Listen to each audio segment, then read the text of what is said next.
8th of 2025. We call the meeting to order, and I'm going to notice that we have return of service by the town clerk for the posted meeting, so we're a legal meeting. Notice that the emergency exits are up front and down back. There may not be the entrance through which you entered the building, but you want to make sure to know if there's an emergency of how to get out. Can everybody hear me okay? We're not often in the gym, so I want to make sure that the folks in the back, I got thumbs up in the back, so that's great. We're going to have non-resident seating section at the back. Where's non-resident? Non-residents, can you raise your hand so I know where you are? I got one for her. At back corner is the non-residents, and I'll read a list of the non-residents and get approval of town meeting to allow them to remain. These are town officials that are non-residents that are staying here and some of them staying with their boards. We have Karen Paulette from the Veterans, Jamie Guinness from IT, Meg LeMay, Town Accountant, Michael McDonough, Police, Mike DeMayo, Harbor Master, Mike Seal, Conservation, Peter Moran, Town Administrator, Sean Strobel, Treasurer Collector, Giovanni Sullivan, Conservation Intern. That's We you. also have, and these are professional people that are assisting some of the presenters today. We have Jonathan Silverstein, Patrick Jones, Gary Lepore, Kathy Vining, Charles Hitchcock, and Jeremy Scanlon. All those in favor of allowing those people to remain on the floor, please raise your hand. All those opposed, I declare that that passes, and you're welcome to remain where you are until those are called.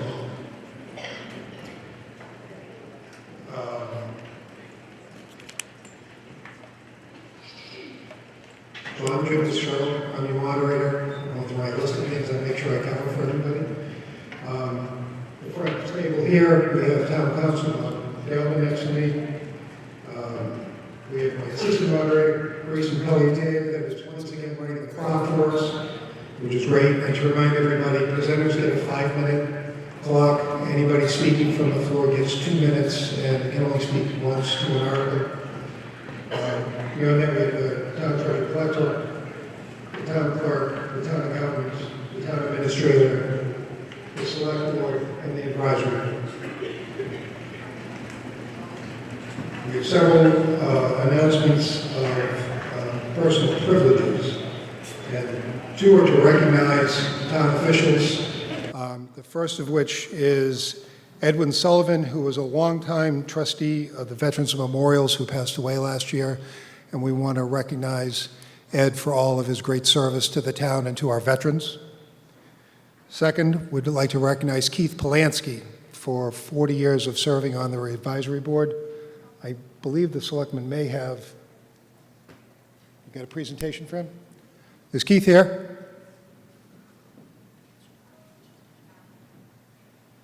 I don't see Keith. I will let Lynn Fiddler, Chair of the Select Board, read the proclamation. Good evening. This is for Keith Polanski. 40 years service as a valued member of the advisory board.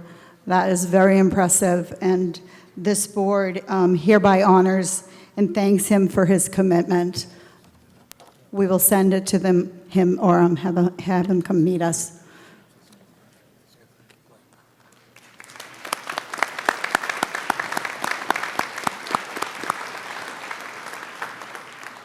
I think I worked with Keith for most of those 40 years. It seems that way anyways, and he always gave his 110% for everything that he did, and I appreciate all of his service.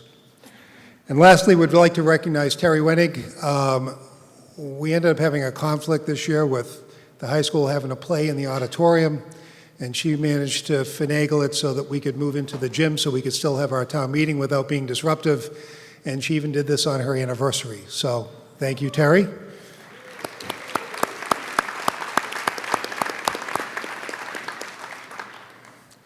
At this point in time, I'd like to call out the Marshfield Police and Fire Color Guard to present the colors.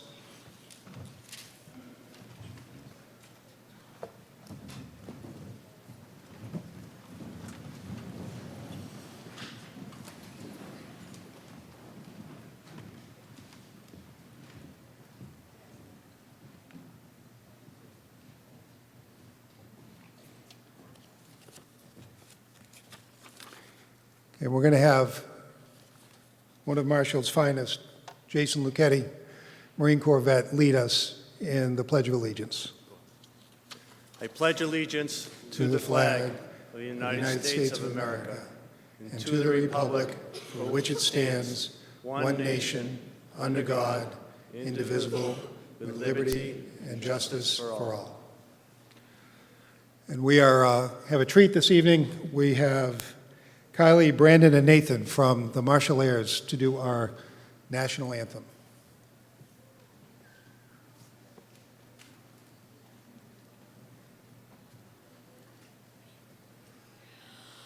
Oh, say, can you see by the dawn's early light what so proudly we hailed at the twilight's last gleaming, whose broad stripes and bright stars through the perilous fight o'er the ramparts we watched were so gallantly streaming, and the rocket's red glare, the bombs bursting in air, gave proof through the night that our flag was still there.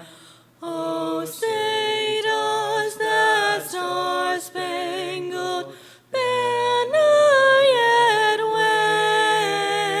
wave o'er the land of the free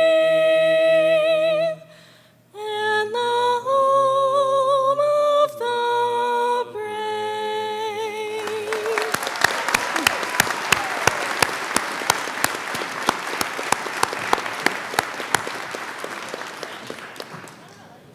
Very nicely done. Thank you.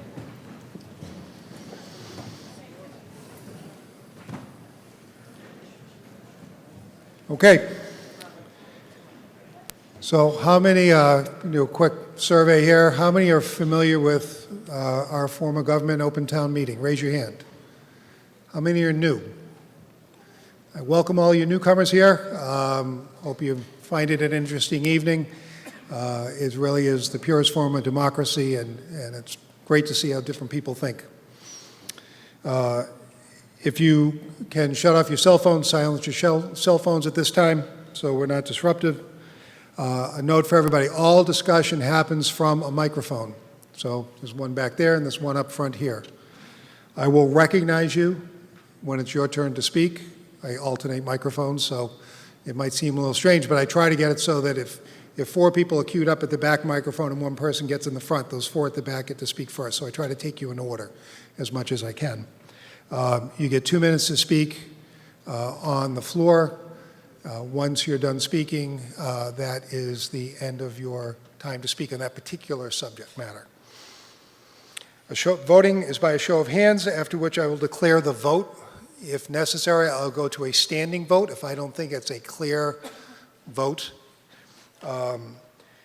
My declaration can be questioned by 7 voters. As 7 voters rise, then we would go to a new vote with a standing vote. For standing votes, everybody needs to be in a seat. Once everybody's in a seat, then I will call for the standing vote. The doors will be closed. Nobody can get in, nobody can get out, but you need to be sitting in order to have a standing vote. And once the standing vote comes, there are counters which are around the room, and I'm going to go read their names. Section 1, Jeb Deloche, if you can rise. Section 2, Anne Marie Sacchetti. Section 3, Andy Wenning. Section 4, Kevin Robinson. Section 5, Susan Sloan, which is the bleachers left. Section 6, Cindy Castro, bleachers right. And Section 7 is Terry Wenning. So those people will count you. They'll indicate that your vote has been counted and indicate that you sit down. We will take all of those votes. First we go with the ayes, then we go with the nays, and then we'll tabulate the vote from there. So you can all see what the actual vote is.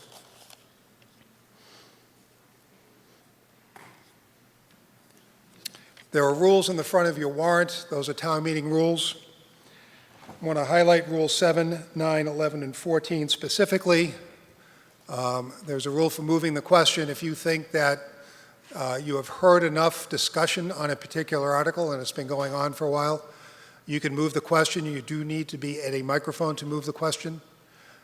I am not obligated to take your motion. If I think that there's still discussion to be had, I may not accept your motion, but if I accept your motion to move the question, I will immediately go to a vote to see if your moving the question is approved, and if it's approved, then we go to a vote on the article with no further discussion. So that's kind of the basics for what we get into. Now, this is a somewhat of an unusual town meeting. And for those of you who are unaware, we had some issues with some of our financial articles where we didn't have some money in there for the South Shore Voc. We need to re-examine the budget to see if we can rearrange our budgetary guidelines to be able to underwrite that money for the South Shore Voc. We have some seats up in front too, if somebody needs a seat. So we're going to postpone the financial articles, and I'll give you the exact articles. We're going to postpone those until June 2nd. So we'll have to come back to vote the financial articles on June 2nd. So I have several miscellaneous motions here that I want to cover.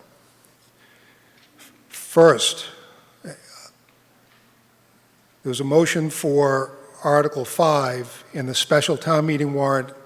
I'm taking that out of order, and that article is going to be postponed indefinitely.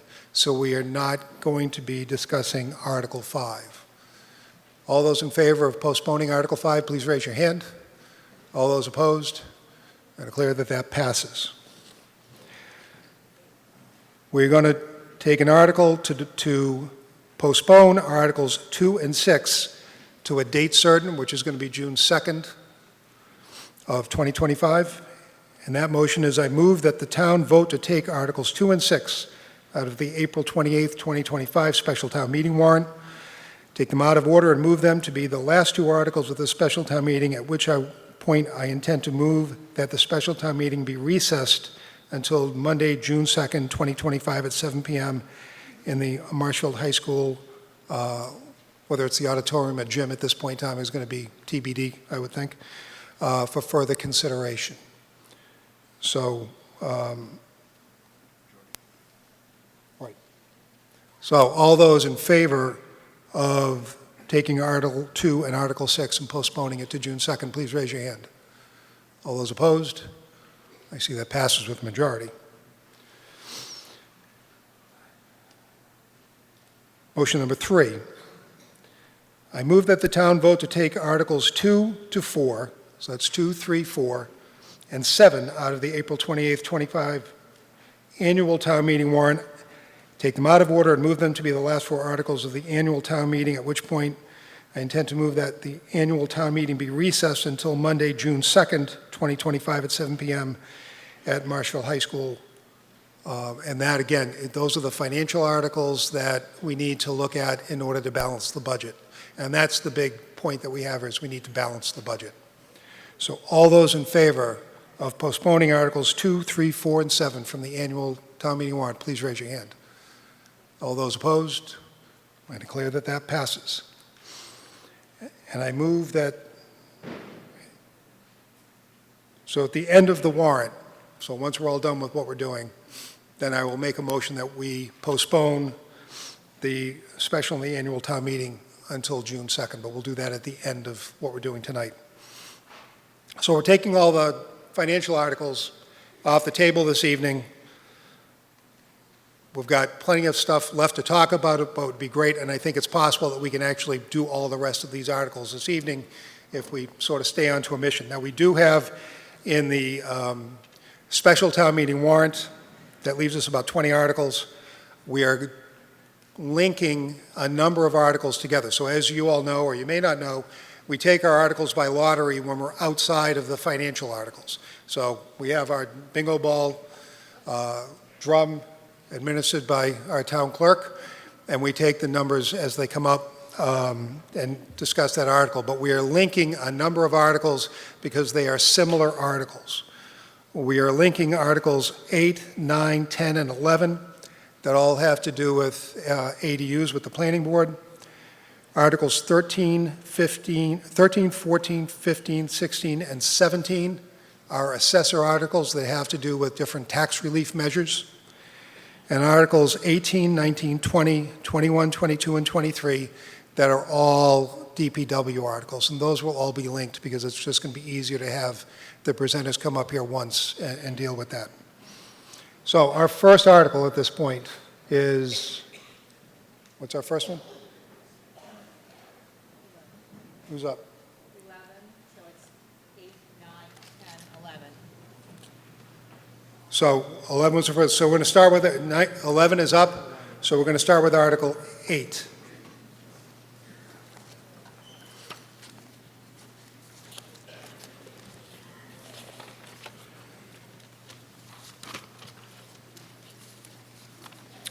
One note, we do have you guys should all have been able to get an errata sheet. There were a couple of minor inconsistencies in the way the warrant was written.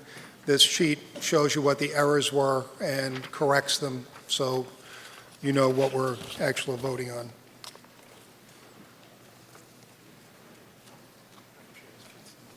What? Well, we got chairs in the front here. We have chairs, we have some seats in the front, and if we need more seats in the back, we'll need to arrange that. Is everybody able to get to a seat?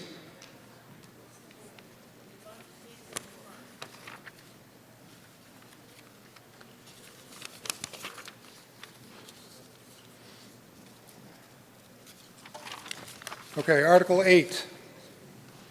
Again, this is our special town meeting warrant.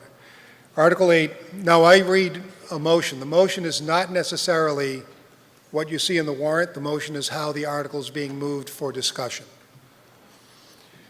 Article 8, the Planning Board moves that the town vote to amend the Marshfield Town Code, Division 3, Zoning Bylaw, Chapter 305, Zoning, Article 11, Special Permit Conditions, Chapter 304, -1109 residential accessory apartments, and Article 12 special regulations as set forth in Article 8 of the April 28, 25 special town meeting warrant, and that's being presented by the Planning Board, Mr. Guimond.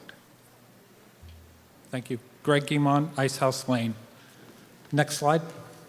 Last year, the state signed into law a new law that allows by right accessory dwelling units statewide. The state has issued the final regulations to assist cities and towns in adjusting their local bylaws with the new accessory dwelling unit law. After last town meeting, a working group was formed by the town administrator. This working group included the select board chair, the planning board and zoning board chairs, town council, town administrator, building commissioner, town planner, Conservation Commission administrator, and the Board of Health agent. The group met several times and came up with the following 4 articles. Bob Galvin has spoken with the Attorney General's office several times to make sure the language that you have before you is in compliance with state law. Next slide. Article 8 removes and reserves for future use the current Section 305-1109 Residential Accessory Apartments bylaw, which required a special permit. It inserts a new section, 305-1207, Protected Accessory Dwelling Units, or APDU, which does not require a special permit. An applicant would file with a building permit with the building department, and like other building permits, this application would be sent to other town departments for review and comments. With these applications, the departments would have 21 days to provide comments to the building commissioner. The protected ADU must meet the local Board of Health and Conservation Commission requirements.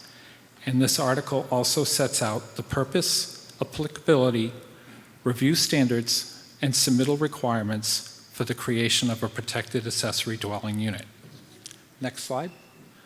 Article 9 replaces the existing residential accessory apartment Great. Let me deal with one, although we've got them all gang together. I was going to explain them all together. But Oh, okay, that'd be fine. all right. Article 8 was for the protected accessory dwelling definition. Article 10 adds the new definition for gross floor area that complies with the state's protected accessory dwelling unit law. Article 11 removes the existing residential accessory apartment category number 19 in the table of use for accessory uses and replaces it with a new accessory unit number 19 that complies with the state's protected accessory dwelling unit. The Planning Board held public hearing on March 10th for all zoning articles for this upcoming town meeting. And in the Planning Board's meeting of March 24th, it voted favorably recommendation of all 4 accessory dwelling protected unit articles. All set. Thank you. Okay. Okay, so that was the explanation on all of the ADU articles, which is 8 through 11. I'm going to start with Article 8 and take them in order. Any discussion on Article 8? Seeing none, I'll go for a vote.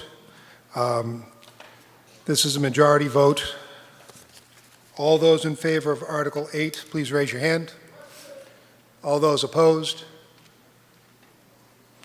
I declare that that passes.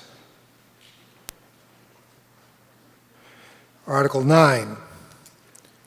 Again, any discussion? Seeing none, I'll go for a vote. Again, this is a majority vote. All those in favor of Article 9, please raise your hand. All those opposed? Declare that Article 9 passes. Article 10. Now, this is different. This is 2/3 vote. Any discussion on Article 10?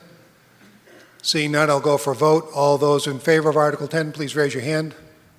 All those opposed? I declare that Article 10 passes by 2/3. And Article 11. Article 11 is another majority vote.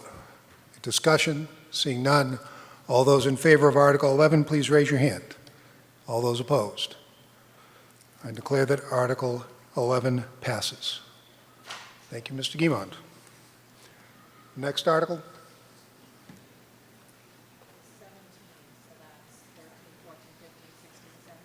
Okay, so the next one is Article 17. So this is going to be Articles 13, 14, 15, 16, and 17, and these are all from the assessors.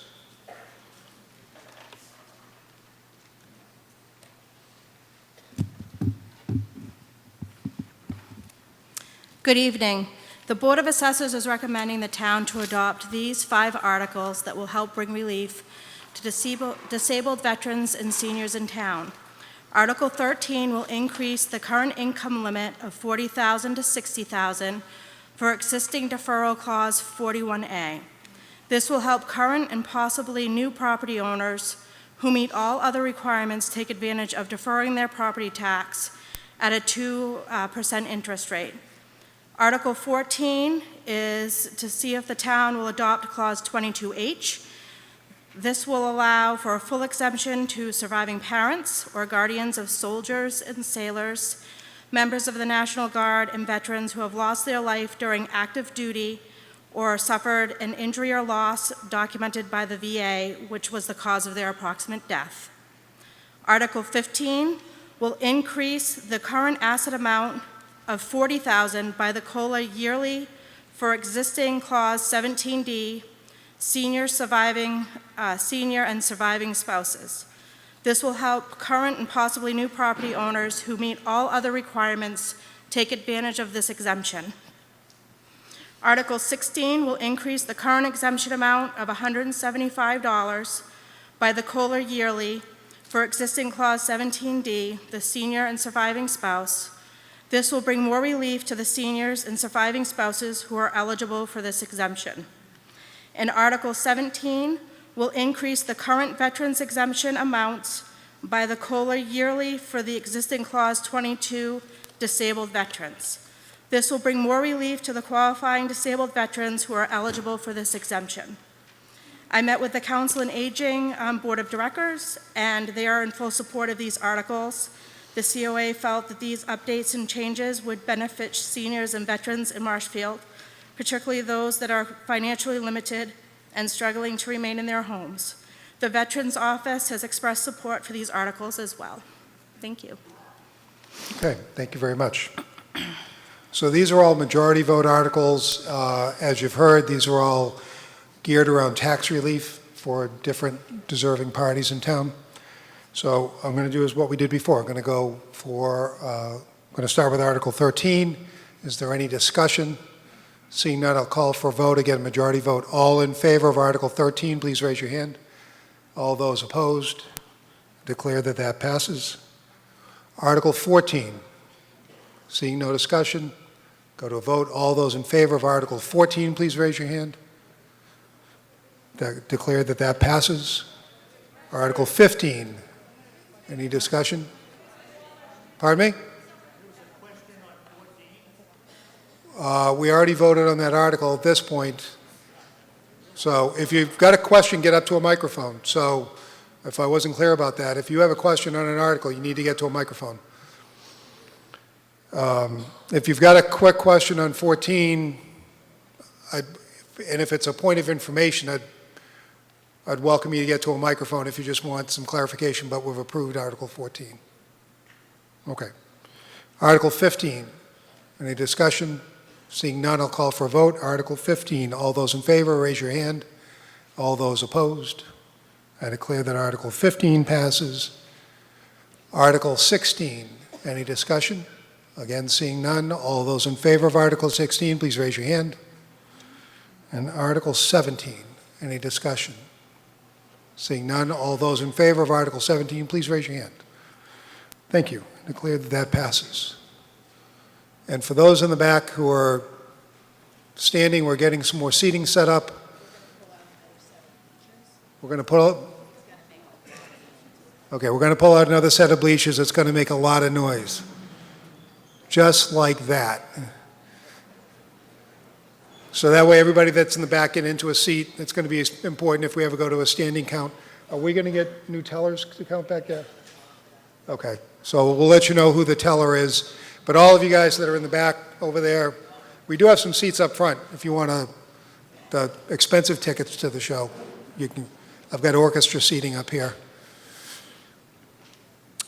Next article is, pardon me? 22. Next article is number 22. And we're getting into all of our linked articles. Article 22 is a DPW article. That links Articles 18, 19, 20, 21, 22, and 23, and those are all DPW articles.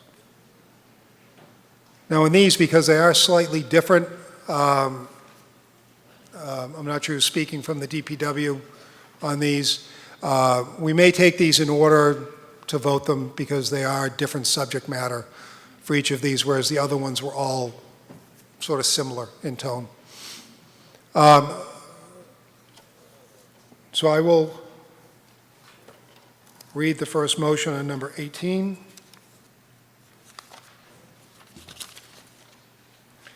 Article 18, the Board of Public Works moves that the town vote to transfer the sum of $70,000 appropriated from the April 22 annual town meeting, Article 4, number 184, utility with plow article, and the sum of $5,245.72 appropriated from the October 22 special town meeting, Article 5, number 185, utility truck, and apply said funds to pay the October 16, 2023 special town meeting, Article 8, Chevy K2500, number 185.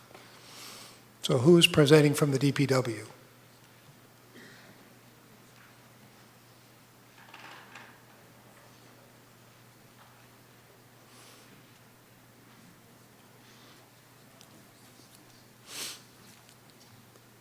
Ken Ryan, DPW engineer.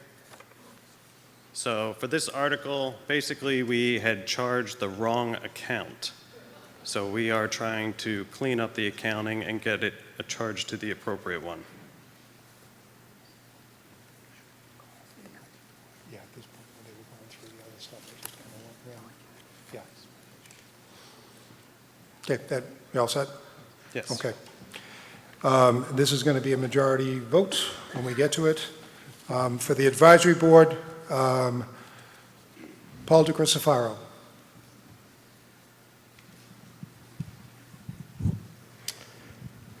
Good evening, Paul DeCristofaro, 9 George Street. Back as Ken said, back in April, in October town meetings of 22, there was votes to reappropriate funds originally approved for the purchase of the truck and snowplow, 184. And moved those funds to purchase the vehicle 185, the Chevy 2500. The funds were taken from the wrong account, creating a deficit in those accounts. This was due in part to the complexities encountered during the conversion process of the new Munis financial system, whereas the charter accounts were in transition. As Ken said, it's basically an accounting journal entry, and the advisory board unanimously approved the article. Thank you. Okay. Discussion from the floor on Article 18? Seeing none, I'll go for a vote. Again, this is a majority vote. All those in favor of Article 18, please raise your hand. All those opposed? I declare that Article 18 passes. So we're going to go to Article 19. The Board of Public Works moves that the town vote to transfer the sum of $24,700 appropriated from the April 24, 2023 annual town meeting, Article 4, for the mini excavator, the sum of $14,575 appropriated from the April 24, 2023 annual town meeting, Article 4, for the mini loader, and appropriate the sum of $3,957.36 from water retained earnings, and apply said funds to April 24, 2023 annual town meeting, Article 4, to the mini loader. Again, this is the same issue we had before, where it was a wrong account that it was charged to, and we're trying to fix the accounts.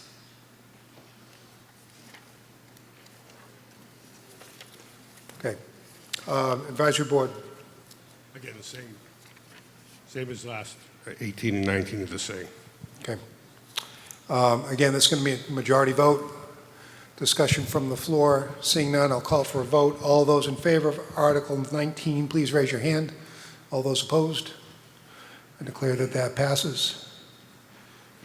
Article 20, the Board of Public Works moves that the town vote to transfer the sum of $100,000 from solid waste retained earnings, the sum of $300,000 from wastewater retained earnings, and the sum of $200,000 from water retained earnings to defray costs related to the FY 2025 enterprise budgets.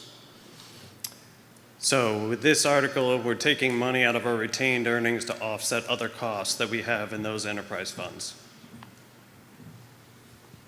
Okay. Mr. DeCristofaro?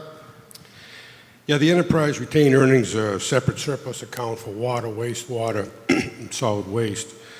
Generally, we want these funds to be used for capital and maintenance improvements, as well as unforeseen operating, and mostly to mitigate the need to increase user fees based on 5-year projections. The operating budgets historically have been lower than actual spending over the past few years, which brings this article to us every year typically. I will say that the proposed budgets that are in the work for next year, for 26, have increases of about 13% versus 4% last year, which should bring that budget closer to actual spending in 26. Advisory board voted unanimously to approve as written. Okay. Discussion on Article 20? Seeing none, a call for vote. Again, this is a majority vote. All those in favor of Article 20, please raise your hand. All those opposed? I declare that that passes. Article 21, the Board of Public Works moves that the town vote to increase the FY 2025 wastewater residual waste appropriation by the sum of $130,000 from $178,606 to $308,606 for additional wastewater residual waste funding, and to meet said expense, transfer the sum from wastewater retained earnings. For this article, our funding for our wastewater residual disposal was underfunded. There's very limited places that we can take that sludge, and therefore, right now, we're looking that we're going to overspend, so we're proposing to take money out of our retained earnings and use that to offset the increased costs. Okay, advisory board? Yeah, this article is to handle the increased cost of sludge handling and disposal. Again, this is an area where the budget is challenging, whereas the budget is set before price increase is known. As Ken mentioned, moreover, there's only 2 facilities in the region that we're using at the point. We want to keep those locked in. Otherwise, we'd be paying quite a bit more for transportation further and further away. The current year budget was reduced. This current year was reduced by about $90,000 in '24. Next year's proposed budget is about a 27% increase. Again, bringing the budget closer to actual spending, reducing the need to transfer these retained earnings. Advisory board voted unanimously to approve as written. Okay. So discussion on Article 21. Again, that's a majority vote. Get to a microphone.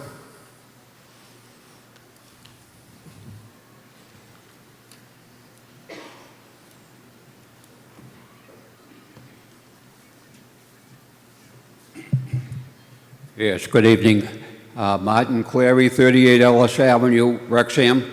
I do not know if this applies, we're talking about the water. I'm talking about the hydrants. I don't know if this applies to this article or not. A lot of hydrants around the town of Marshfield are dead on the water or out of service.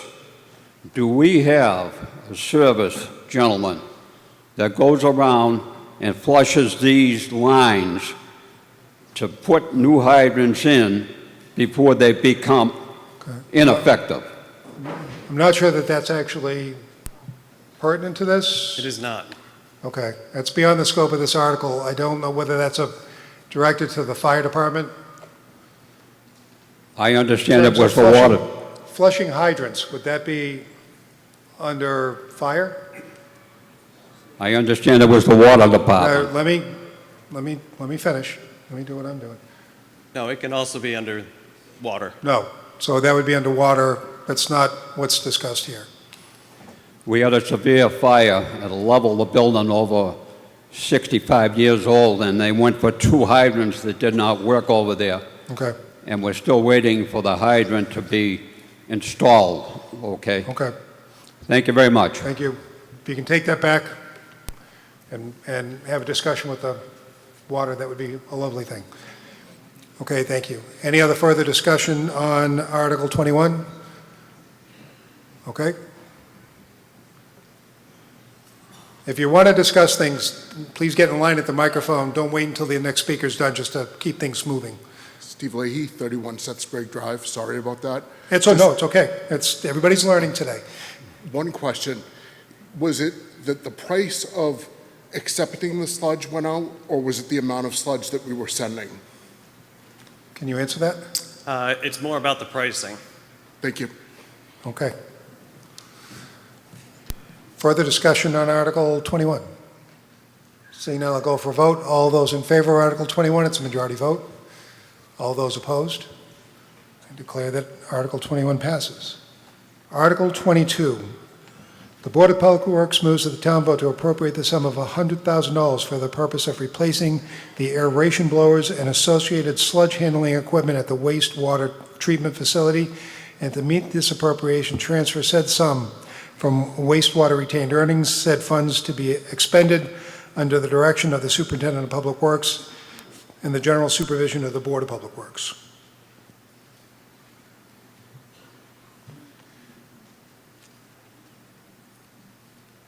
Go ahead. So for this, we have some equipment at the current wastewater treatment facility that is very old. It has been there since the original construction of the facility. So what we're doing is we're looking to replace the old equipment. Okay. Mr. Christopherow from the advisory board. Yeah, as Ken said, it's 30-year-old equipment. As equipment gets to that age, maintenance becomes more expensive. Spare parts in general for new equipment have gone up almost 50 to 60% over the last few years. Spare parts for 30-year-old equipment are very tough to even get anymore. So that being said, the advisory board approved this expenditure unanimously. Okay. It's going to be a majority vote. Discussion from the floor. Mr. Kelly. No, I think I got my answers right there. Thank you. Okay. Further discussion from the floor? Please get up to the microphone.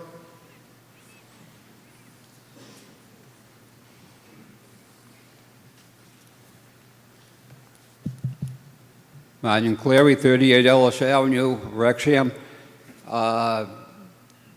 The aeration blowers and associated sludge handling. This is only a little small cog in the world that's going to be coming into effect as we grow older in the transfer pump area. This is money, ladies and gentlemen, that is well spent to get everything done as fast as possible and make a pathway to expend the volume that's going through and the further volume that is voted down the line. I recommend this article. Thank you. Thank you. Further discussion? Seeing none, I'll go to a vote. Again, this is a majority vote. I'll wait for Mr. Cleary to get back to his seat. And there we go. All those in favor of Article 22, please raise your hand. All those opposed? I declare that Article 22 passes. And Article 23, the Board of Public Works moves that the town vote to increase the FY 2025 solid waste budget appropriation by $100,000 from $5,810,286 to $5,910,286 to fund additional solid waste curbside collection expenses in the amount of $50,000 and additional disposal and transportation expenses in the amount of $50,000, with said expenses being deferred by solid waste retains earnings, said funds to be expended on the direction of the Superintendent of Public Works and the general supervision of the Board of Public Works. So this article is directly related to our cost for the collection and the disposal of our recycling and our trash. Okay. Mr. Christopherow. Good evening again. This is another area where budget is challenged. When budget's set, we don't know the final cost of pickup and disposal. We do know that DPW in our meetings, that they track these numbers very accurately every month. So by this time of year, they have a very good feel what it's going to take to finance the rest of the year in these categories. This is always going to, this article comes up every single year. The volume increases. We will continue to have challenges in this area along with many other communities in the country. You know, it was expected that the volume rise during COVID, with everybody being home, was going to level out or even decrease.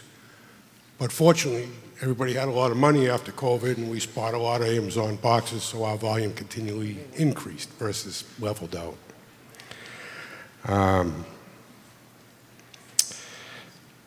This budget was increased by about 9% for this year, and proposed increase that we're working on is a little higher to 13%. Again, along with all the other budgets, the budgeting cycle has become much more improved, and we're getting our budgets much closer to actual spending forecasts. That being said, Advisory Board unanimously supports approving this as written. Okay. Discussion from the floor on Article 23. Seeing none, I'll go for a vote. This is a majority vote. All in favor of Article 23, please raise your hand. All those opposed? I declare that Article 23 passes. And I think we've gone through all our linked accounts, so our linked articles. What's the next? 3? So we're on to Article 3.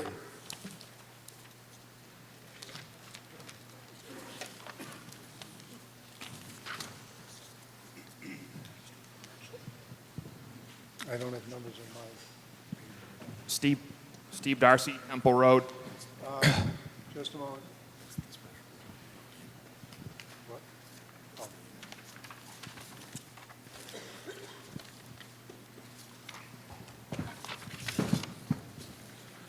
Article 3, the Select Board moves that the town vote to amend the Marshfield Town Code, Chapter 2, General Bylaws, Chapter 188, Personnel, by adding a new section 188-22A, paid parental leave, as set forth in Article 3 of the April 28, 2025 special town meeting warrant. And this is being presented by the Select Board. Mr. Darcy. Thank you, Mr. Moderator. Steve Darcy, Temple Road. Basically, what Article 3 does is it would grant paid parental leave to our bylaw employees. This is something that our union employees already have, and this would be consistent with state law. So again, all this does is just grant paid parental leave to our town bylaw employees. Okay. Mr. Christopher, you're the hot man today. Yeah, thank you. Not much to add to this. This amendment to the bylaws is to include all employees for parental leave in accordance with state law. Beyond the 10-day period, they can use their accrued vacation and whatnot as pay. The only other area that we discussed in this is there's just sufficient time in this amendment for notice to the town of leave so they can work on a backfilling position as needed, which can happen for this or any other occasion in all our organizations. Advisory Board agrees to approve this in unanimous. Great. This is going to be majority vote. Discussion on Article 3. Seeing none, I'll go to a vote. All those in favor of Article 3, please raise your hand. All those opposed? I declare that Article 3 passes. We're on to Article 24.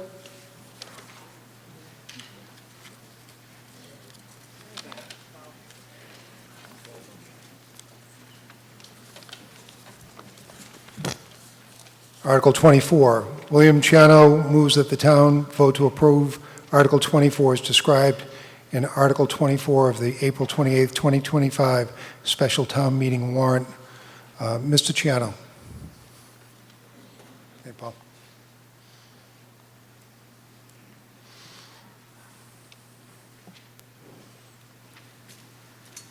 Bill Ciano, 25 Cart Road.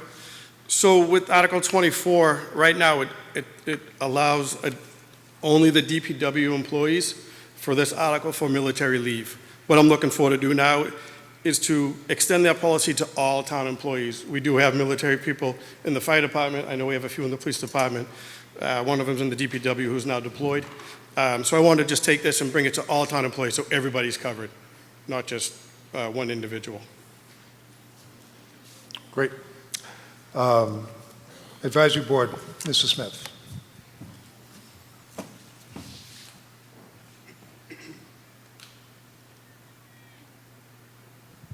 Rick Smith, Telegraph Hill Road. As you've heard, this article ensures that all of our service members get the same benefit. And it also ensures that getting called up for military service does not become a financial penalty for our service members and their families. Additional costs that could be realized by the town would be only in the event that a service member is called to duty for an extended period of time and the town has to hire temporary or overtime help to cover that person's duties within the town, which in essence already happens. The article does not pay service members above and beyond what they would have made with the town. It just simply ensures that they don't suffer financial hardship through a pay decrease as a result of serving their country. The Advisory Board supports this article as written unanimously, encourages the town to vote in its favor. Great. Discussion from the floor. This is a majority vote. Gentleman at the front microphone. Mr. Moderator. Mr. Moderator. Don Gibson, 815 Union Street. Does this apply equally to bylaw employees? Yes. Sir? Town Council says yes. All right, so it's, that's very important, I think, and I'm glad you're doing that as well. Thank you. Thank you. Okay. See no further discussion. I'll go to a vote. Again, a majority vote. All those in favor of Article 24? All those opposed? Declare that that passes unanimously. Thank you. Thank you, Bill, for bringing this up.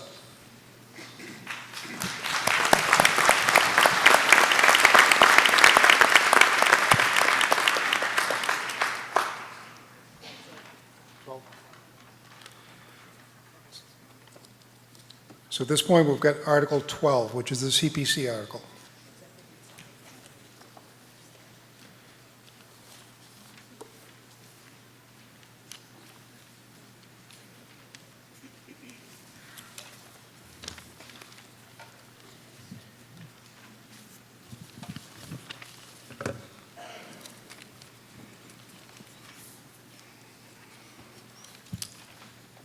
So there are multiple motions in this because each different project has its own motion under the CPC articles. I'll read each motion as they come through, but for an overview, we'll go to Kevin Cantwell, who's the chair of the CPC. Yep. Yes, as the administrator says, I'm Kevin Cantwell, chairman of the CPC. We're pleased to recommend for town meeting approval 8 articles tonight. I can speak in generalities of it, but I do have the applicants up here with me to answer specific questions. Thank you. I think from the advisory board standpoint, do you want to talk about that, about them individually, Brian, or do you want to talk in total to begin with?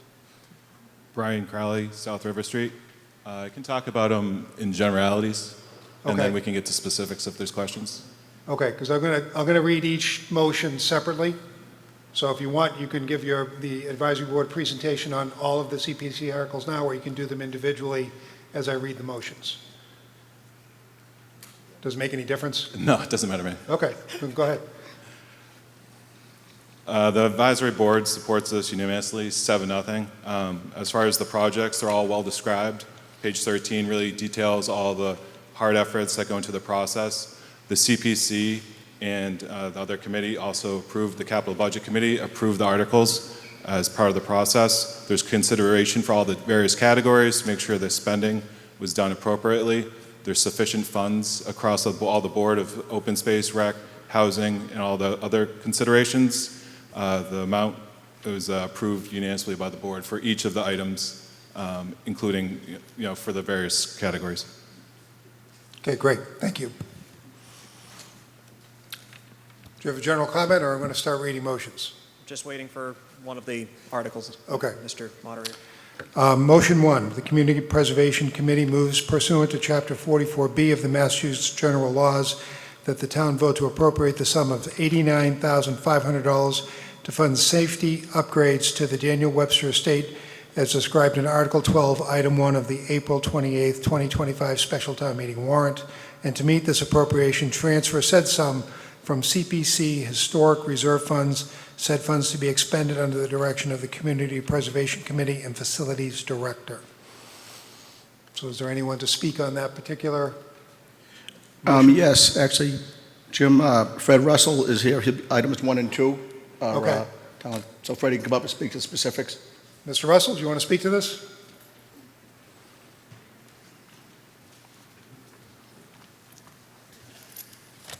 Thank you, Mr. Moderator. Fred Russell, Facilities Manager and resident 92 Module Street. The first item is the Daniel Webster Estate. We had a architect doing a building survey to get a handle on what the condition of the building is, and it was actually pretty good. But she did come up with some upgrades to the basement lighting. If you go down the stairs, there's uneven surfaces on the ground. Some's dirt, some's cobble. The lighting switches are pulled strings. So we want to increase the basement lighting. Ventilation's poor down there in the basement. Waterproofing and installation's an issue. Heat and smoke detection expansion. The whole building is not covered for detection, so we want to do that. Handrails at front and rear steps are a code violation. Roof leaks in the access doors in the barn and laundry building need to be addressed. Attic ventilation, and there's a musty smell in that building, so we want to get some fresh air exchange. Gutters need improvement, and some exterior wood trim needs to be replaced. Okay. Discussion from the floor on motion 1. Rear microphone. Nicole Molinari, 81 Saginaw. I guess I was wondering, this sum, do you really have to do all of the enhancements? Mr. Russell? I did prioritize them, and we're going to start with the upgrades in the basement lighting. That's truly a safety issue in my book. You have the Daniel Webster State Fund. Barbara Kearney does an excellent job down there, so we're going to make sure that the basement lighting is good. You go down there and you have to stand on a chair or get a ladder to pull the string, so that's going to go away. So I actually, they're listed in, I'm going to take care of one, go to the next, take care of the next, and move forward. Thank you. Further discussion on motion 1? Hi, Joe Pasevich, Wilson Road. For the purpose of this particular item and for a couple of the other ones, what's the role of the capital committee? None. This doesn't fall under capital budget's auspices.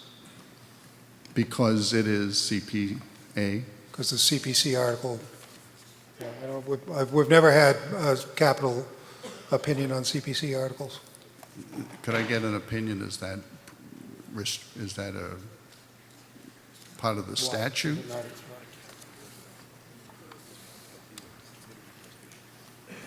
It's because it's not a capital budget committee article because it's community preservation committee. Okay. Well, if that's, okay, thank you. Okay. Speaking Article 1? Tina Shea, Carswell Street. Why do you need lights in the basement? I couldn't hear what you said. Why do you need lights in the basement? There's storage down there, there's mechanical equipment down there, the hot water tanks down there. They have they keep some decorations down there as well. So you need light switches instead of a pull chain? Can't you just make the string longer? No, when you first walk down the stairs from the kitchen, the light doesn't even work from the stairs. So you have to go down the bottom of the stairs, turn the light on. So it's definitely it's a code violation. Is this building rented out? Like, can Mr. residents Russell, rent this building out? just make sure it goes through me when we get into discussion. So you can answer the question. Is that building rented out or? Yes, that building is rented out. Okay. And where do those funds go? Both those funds, well, I'm not on that Daniel Webster committee folks, but that fund, they have to raise money in their lease for some of the work at the building, so they have to support some of the stuff. So the lease money comes in, it goes to them, goes back to the building. I'm unclear of what you're saying. Daniel Webster Trust pays the town rent, and the rent goes into the general fund. Okay. So the building, no, what I'm asking is, can you rent this out privately? Like, Yes, you can rent it out for functions. right. Yes. So where does that money go? To the Daniel Webster Preservation Trust. Okay. So why can't they pay for their own It's a town. lights? They rent the building from the town. The town owns the maintenance of the building. Okay. So perhaps we can raise their rent? Sure, but this is taking care of a historical town asset, so. So is just the electrical, or where is the breakdown? I just feel like $89,500. I mean, nothing costs that.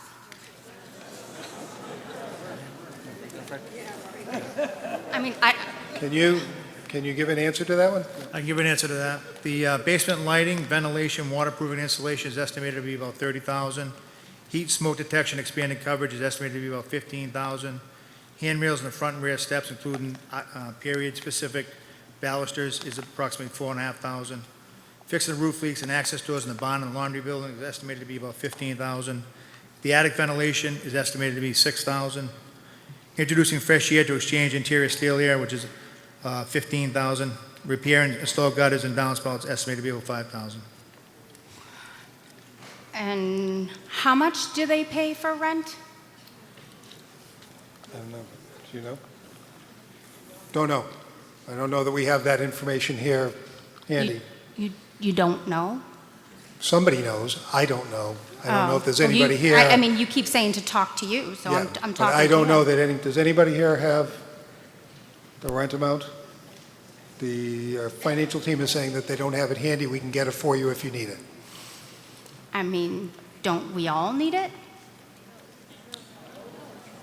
No. But why I'm do- saying that Why- the information is not If handy. these buildings are all rented out, like if they create income, then perhaps we should raise the rent to pay for some of these things.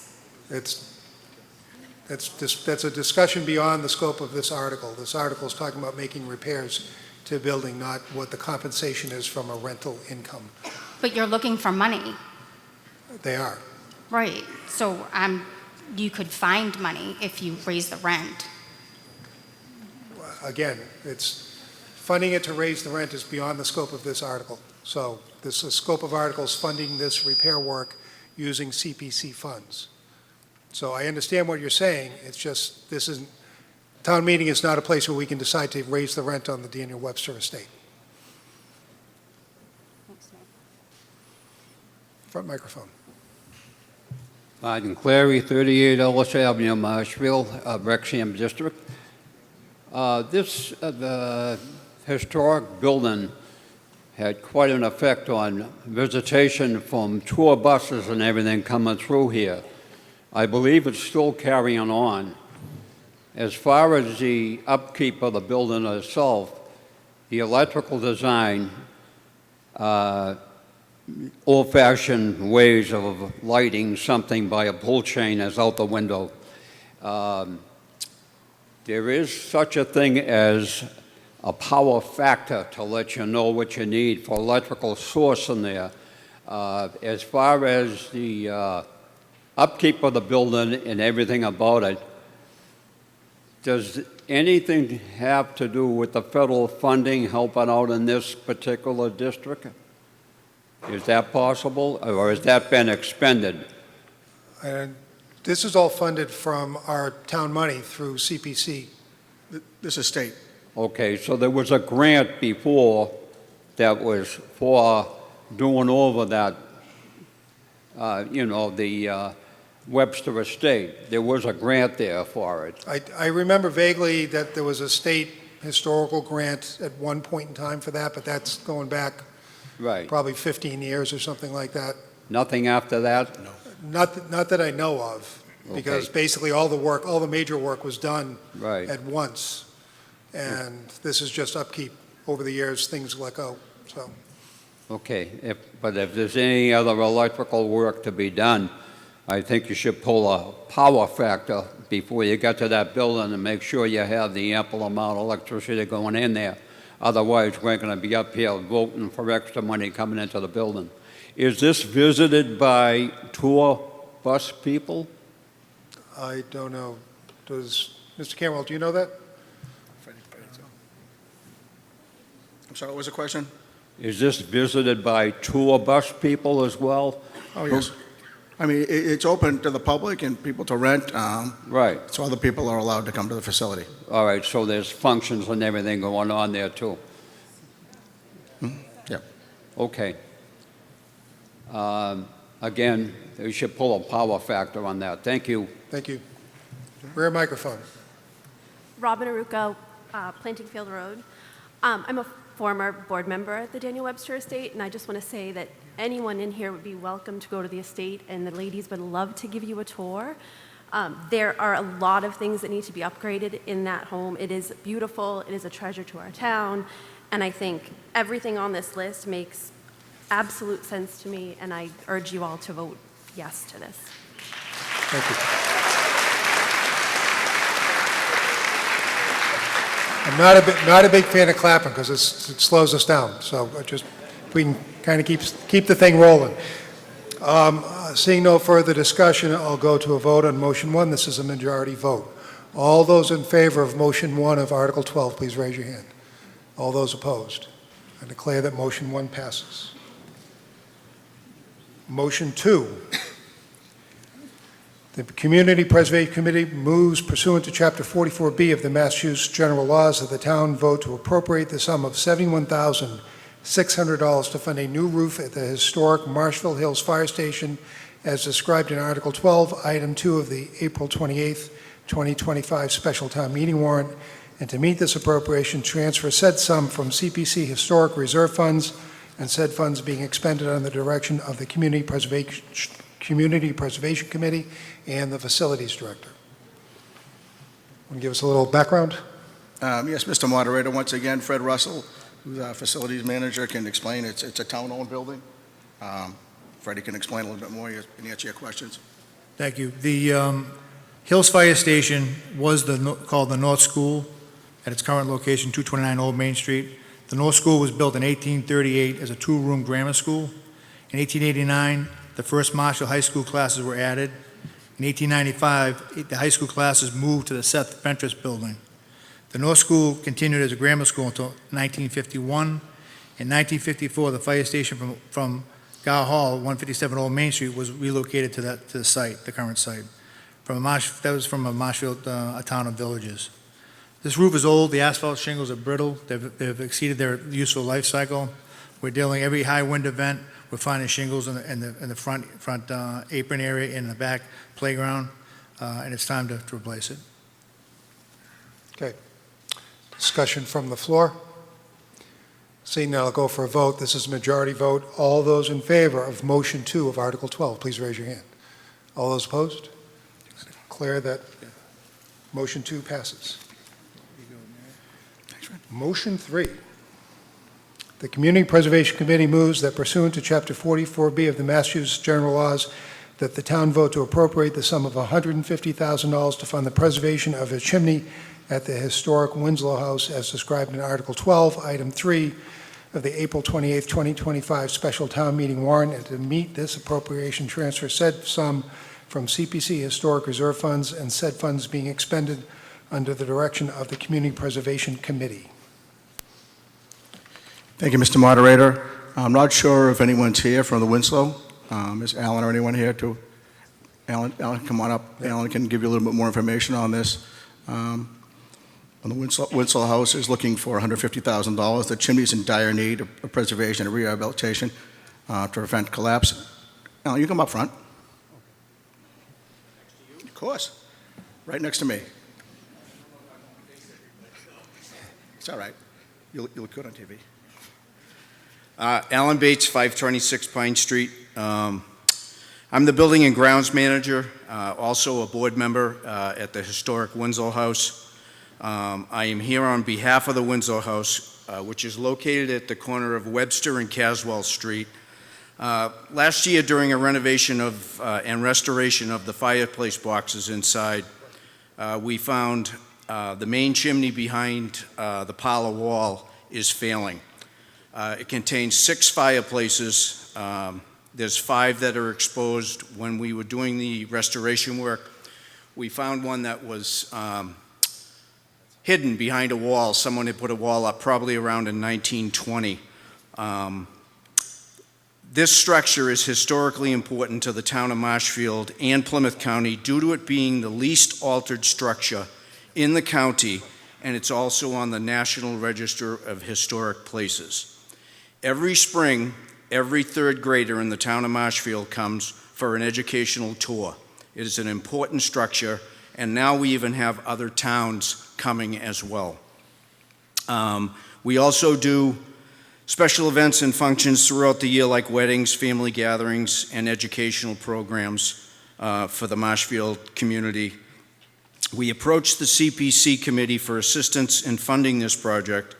We are contributing $25,000 towards the restoration, and we asked for $150,000 from the CPC for a total of $175,000 for the total project. The chimney is massive in this house. After much consideration, the CPC committee approved this article. We are here tonight to ask the citizens of Marshfield also to approve and support this historic structure. Okay. Discussion from the floor. Steve Lynch, 50 Central Street. So before I even start, I'm going to say I'm going to vote for this article, but I have some serious reservations about how it's being done. So first off, I'm going to ask some questions I already know the answer to. The town of Marshfield own the Winslow House? No. No, it's owned by private society, correct? Pardon me? It's owned by a private society, right? Yes. A nonprofit, okay. And they make money by renting out the space, correct?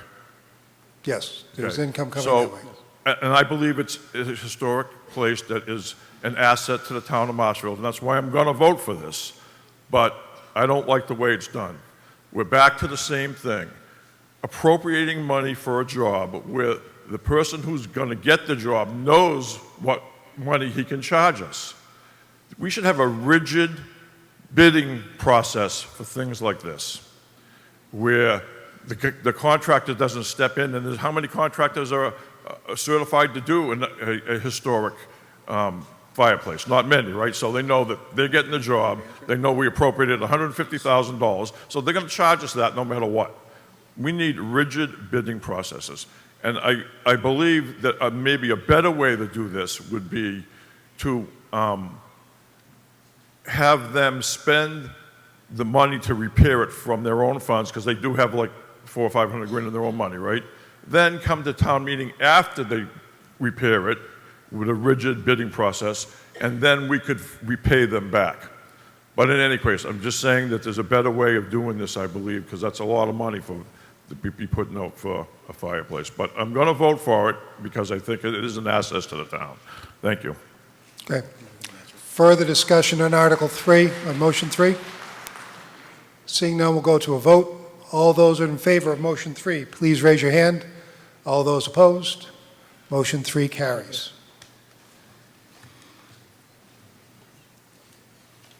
Motion 4, the CPC Committee moves pursuant to Chapter 44B of the Massachusetts General Laws that the town vote to appropriate the sum of $750,000 to fund ADA-compliant upgrades at town-owned ball fields, playgrounds, and/or recreation areas as described in Article 12, Item 4 of the April 28, 2025 Special Town Meeting warrant, and to meet this appropriation, transfer the sum of $197,302.96 from CPC Open Space Recreation Reserve Fund and the sum of $552,697.34 from the CPC Undesignated Reserve Fund, said funds being expended on the direction of the Board of Public Works and the general supervision of the Board of Public Works, the Superintendent of Schools, and the General Superintendent of the School Committee, the Select Board, and the Recreation Department. A lot of people got their fingers on this one. Mr. Cantwell, can you give us a background? Yes, sir. As many folks know, there was a study done by a group, and they found there were a lot of deficiencies in the playgrounds in the town. This money is going forward to try to address some of the concerns. This money will be used at 5 schools to replace the wood chip cover in elementary schools with poured-in-place rubberized flooring, foul zone surface to comply with new ADA requirements. I know Sean Patterson is not here. I believe Ken Ryan can come up and speak a little bit if there are specific questions on this. The CPC did meet, obviously, just so folks know, we meet with all the applicants multiple times from September through December or January. We vet out the proposals. If there's questions, they come back and answer. Some of them are maybe straightforward. Some of the proposals here will take a little bit more work to do.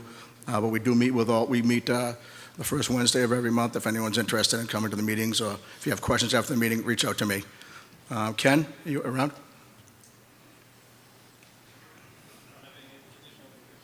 All right, well, I guess I'll answer what I can. Okay. Discussion from the floor. Tom Whalen, Old Main Street. Kevin, it's ADA. How long is it going to take to make these upgrades? Do you have a timetable for them? Is it going to take 6 months, 3 months, or a year, or 2? I mean, Tom, I believe that the plan is to get these done within the year. This part of it is within the year. They're going to prioritize the schools, obviously. They did have, if people want, I know the survey was done on town, or the thing they wrote up, so folks can look at that. On the DPW, I have full faith in Sean and his staff, and the DPW will manage as well and take care of it as soon as they can. Is it going to go out to public bid, or is it going to be done in the town? Yeah. You know, I'm not going to speak for the DPW, but that's. I'm sure they will have meetings on it. They'll meet with folks and reach out with the schools and the PTOs and stuff and work with them to get it done. Okay, thank you. Mr. Kelly? Eric Kelly, Peterson Path. I'm all for getting the playgrounds taken care of in regards to meeting the ADA requirements, but I do have concerns with making all the playgrounds poured in place. I talked to quite a few people, do prefer the playground mulch that is in place.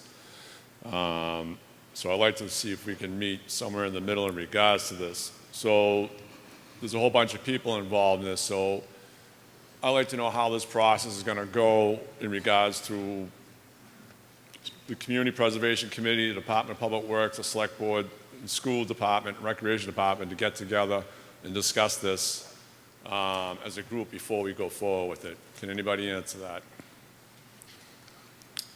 Jim, can I allow the building? Yep. Andrew Stewart, Building Commissioner. Andrew Stewart, Building Commissioner, Highland Street. So the DPW did a survey on the safety aspect of the playgrounds. I then got a request for enforcement from some concerned mothers in Marshfield. They have children who attend schools that cannot use the playgrounds, okay? It's a very serious issue for some of the mothers and or the parents and their children in this town, that they cannot even play with their friends on these playgrounds. And this is starting at the Garantino Early Education Center. We have somebody there who has cerebral palsy and can't go out on the mulch. It's not just about wheeling something through the mulch.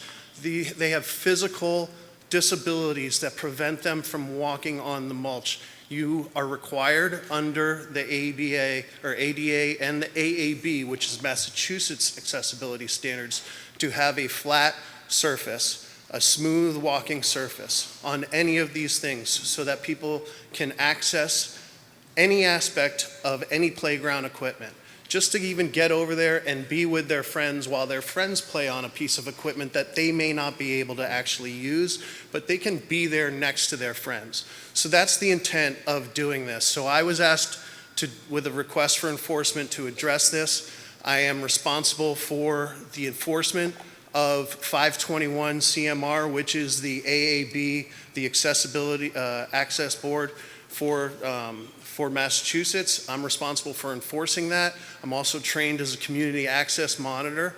So I did the study. I went around to every single playground in Marshfield, all the schools, all the public facilities, and I identified all of the deficiencies in the accessibility aspects of all these places.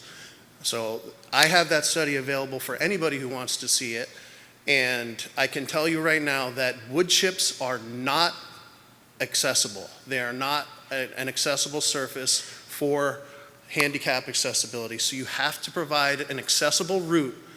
The rest of the playground, you know, the open areas can certainly be mulch and wood chips, but you have to have an accessible route and the surface has to be smooth. So, all right. So you're saying a route.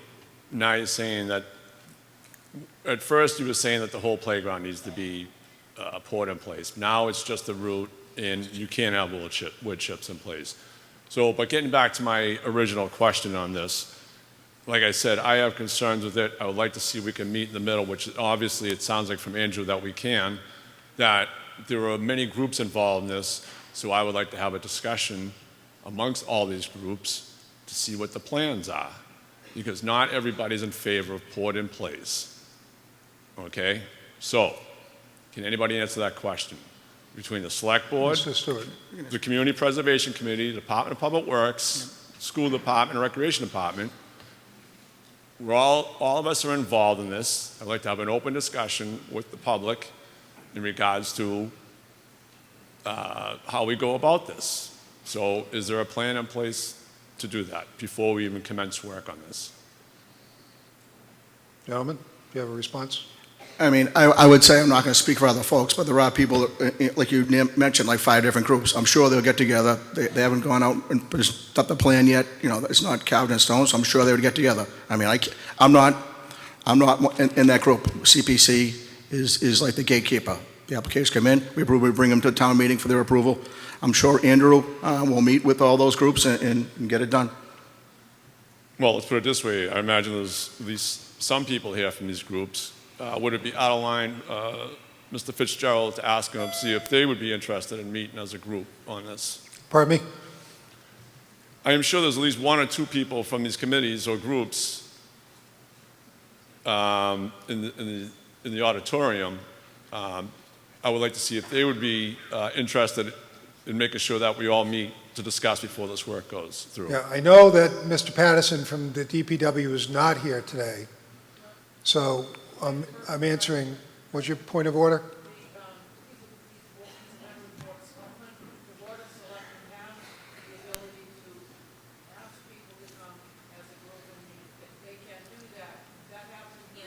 Yeah, okay. Yeah. Okay, stop, please. We'll get there. Mr. Shaughnessy from the DPW in the back.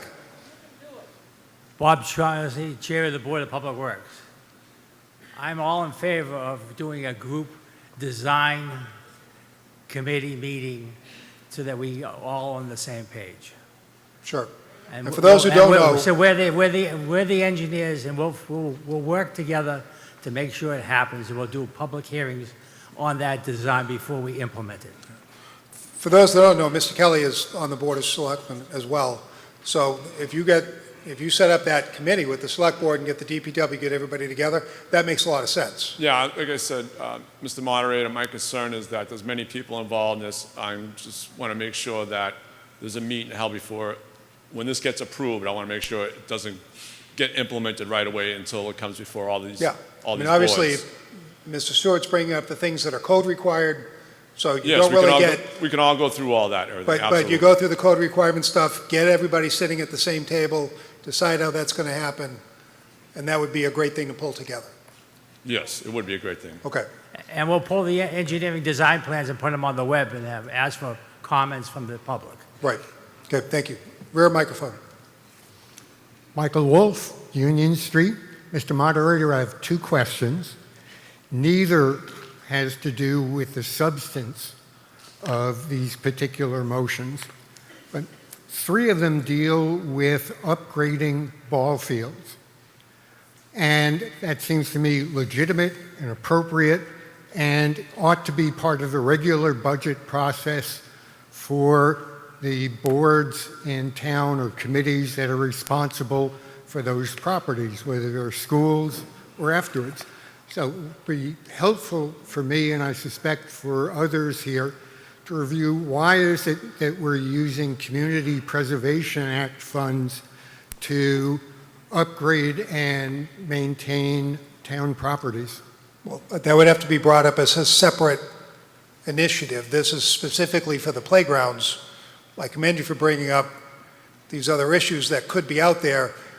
Somebody needs to bring that up, but that's beyond the scope of this particular article. It's beyond the scope for me to ask why we're using these funds instead of others. No, you can ask why we're using this, but for using it, if you're talking about using it on a different ball fields, or unless I'm misunderstanding No, I your think question. yes. You want me to take My question is, why is we not having funds to upgrade these ball fields as part of school or DPW budgets on a regular basis? Seems to me this is normal, good business management for town assets, not something that you would use community preservation funds for. It could be, but this was brought up through CPC funds. So other improvements could happen through other means. There are CPC funds that are available for recreation, for open space, for historic, for affordable housing. Those monies are available, they're appropriated by the town for these functions. And so these people, this group that got this together, put the initiative forward to use these funds for doing these ADA upgrades at the playgrounds. Okay. My second question is,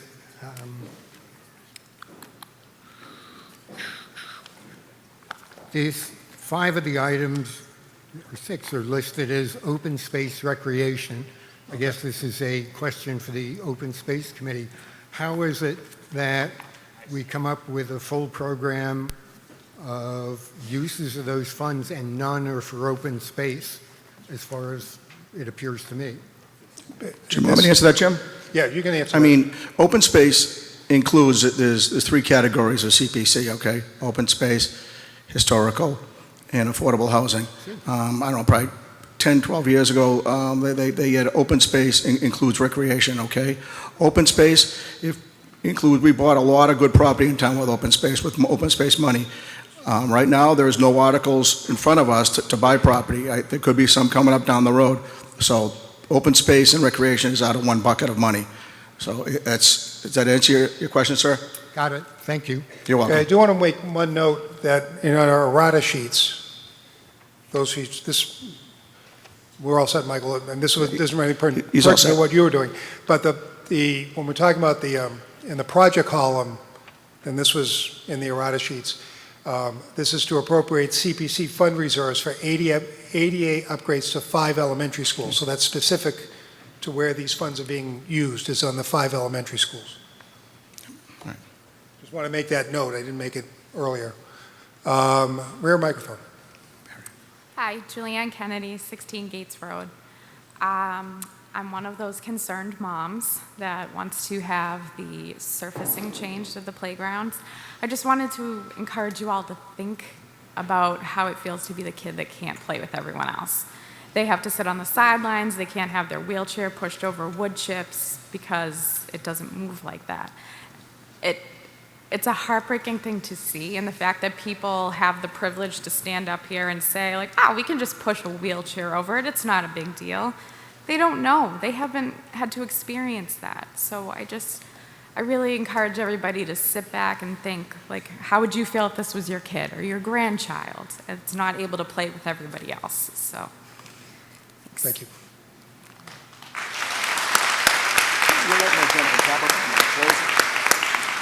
Front microphone.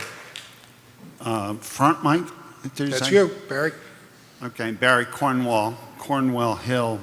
I have some personal experience with the Hatch Mill Group in applying for a Community Preservation Act back in 2016 for the amount of $287,000.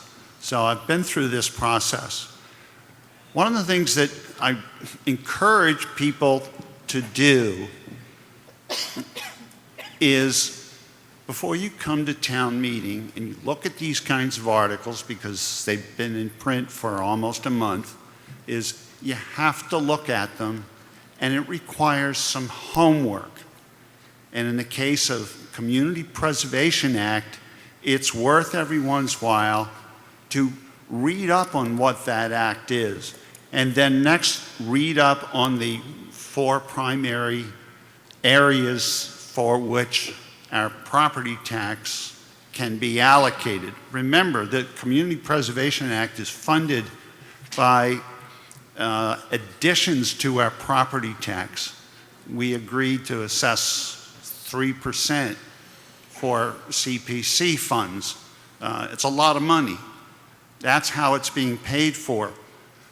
When you get down to specific subjects, such as what we're having now, these are important considerations.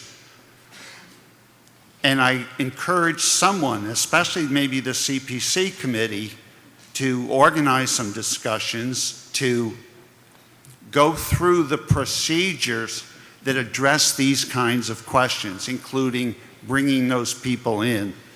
But finally, town meeting, as a previous speaker said, town meeting is for making decisions.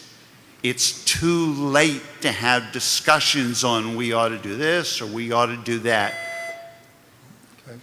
I will leave it at that. Thank you, Barry. Thank you, Barry. Rear microphone. I'll answer. I'll go to the end.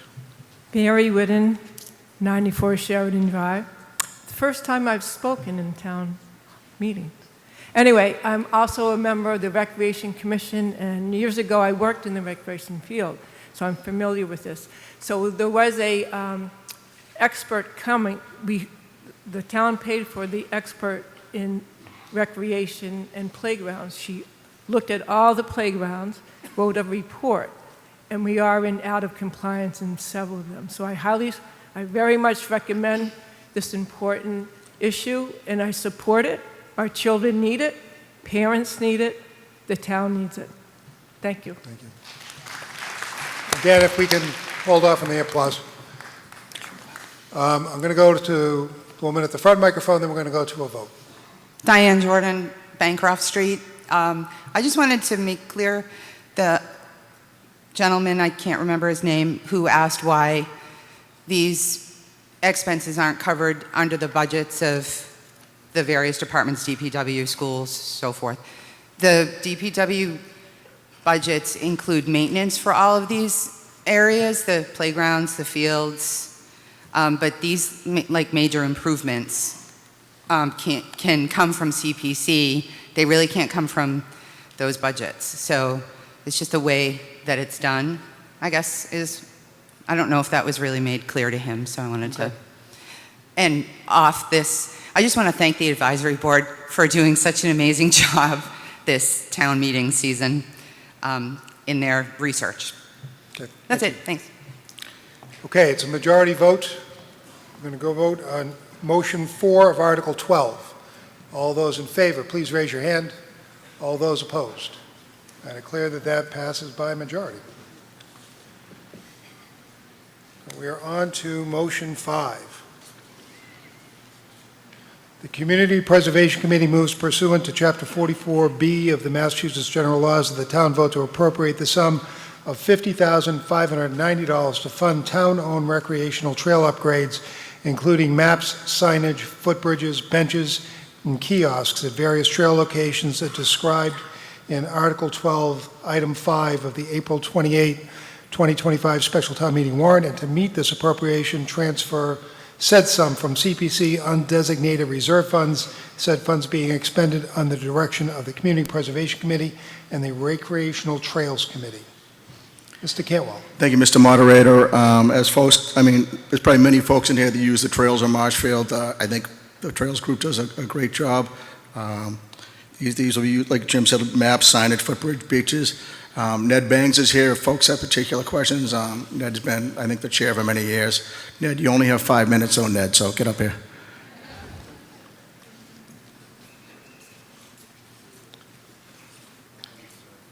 Can we do the slideshow? Yes, we can. We didn't even need it. I may have it. So we'll try. Hi, Ned Bangs, 210 Woodlawn Circle, Marshfield, current chair of the Recreation Trails Committee. The slideshow that you'll see as it goes by depicts a typical Tuesday. We have our volunteers on Tuesdays, and we hit a different trail each week. We also work with the high school building construction class, so you'll see some picnic benches, some wooden kiosks out there, as well as very successful trail benches. The high school students, under the direction of Tom Grillen, it's been a really nice partnership with them. And be happy to, did you go through the slides? Yeah? So there's some slides there. We have about 15 of them, and if anyone has any questions, I'd be glad to answer them. Okay. Again, this is going to be majority vote. Discussion from the floor.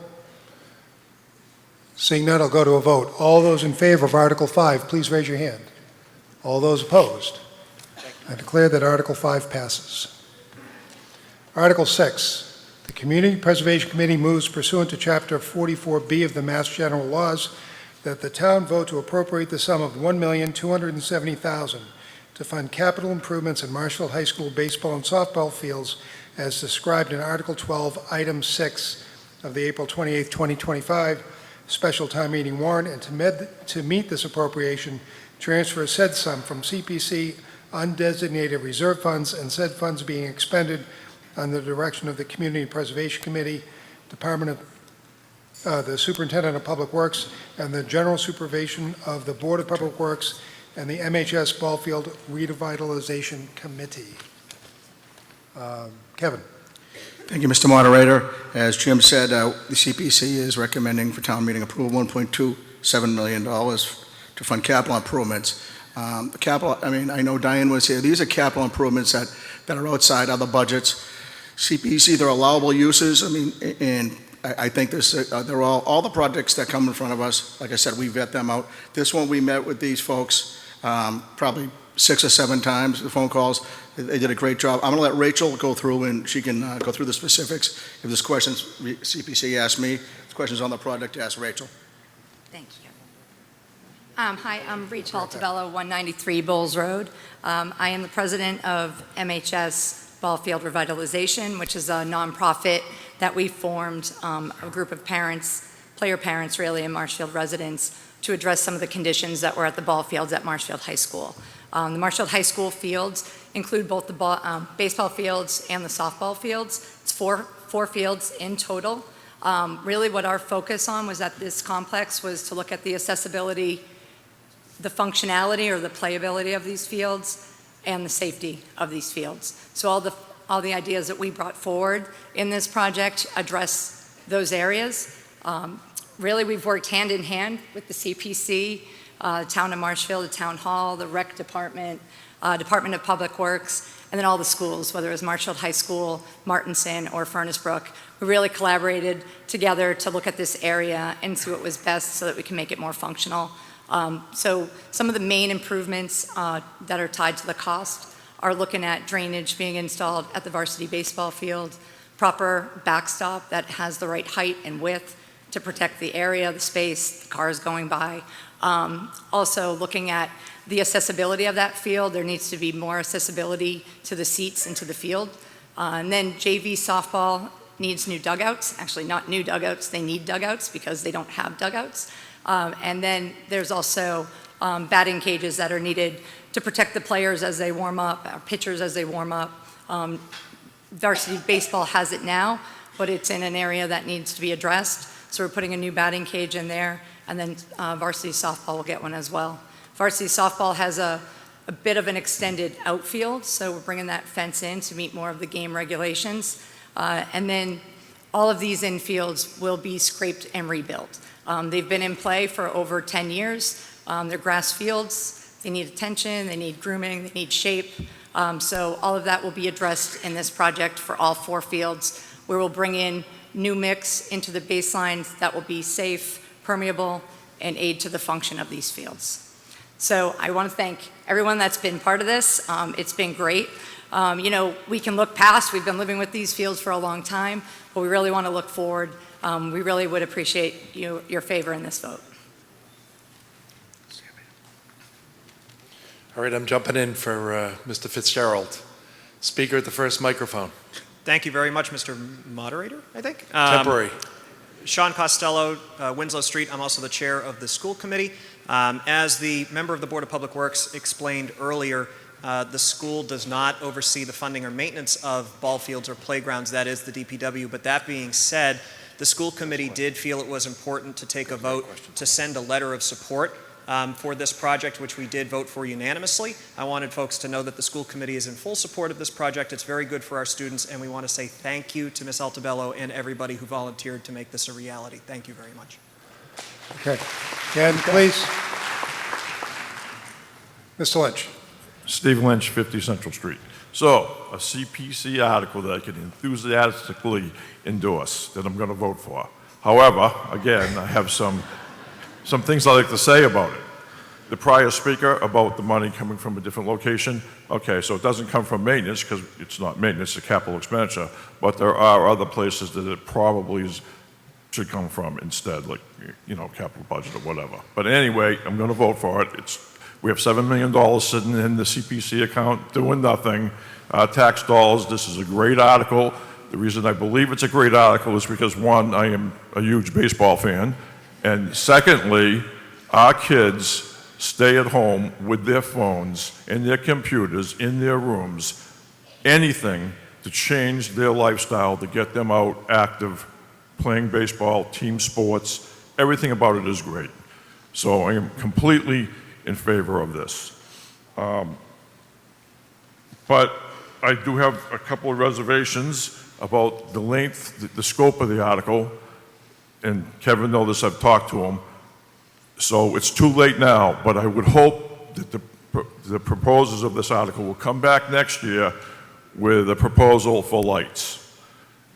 We should make it so these fields can be utilized to the full extent, and putting lights on them is what is needed, so you can use them at night also, especially in the summer when it's really hot.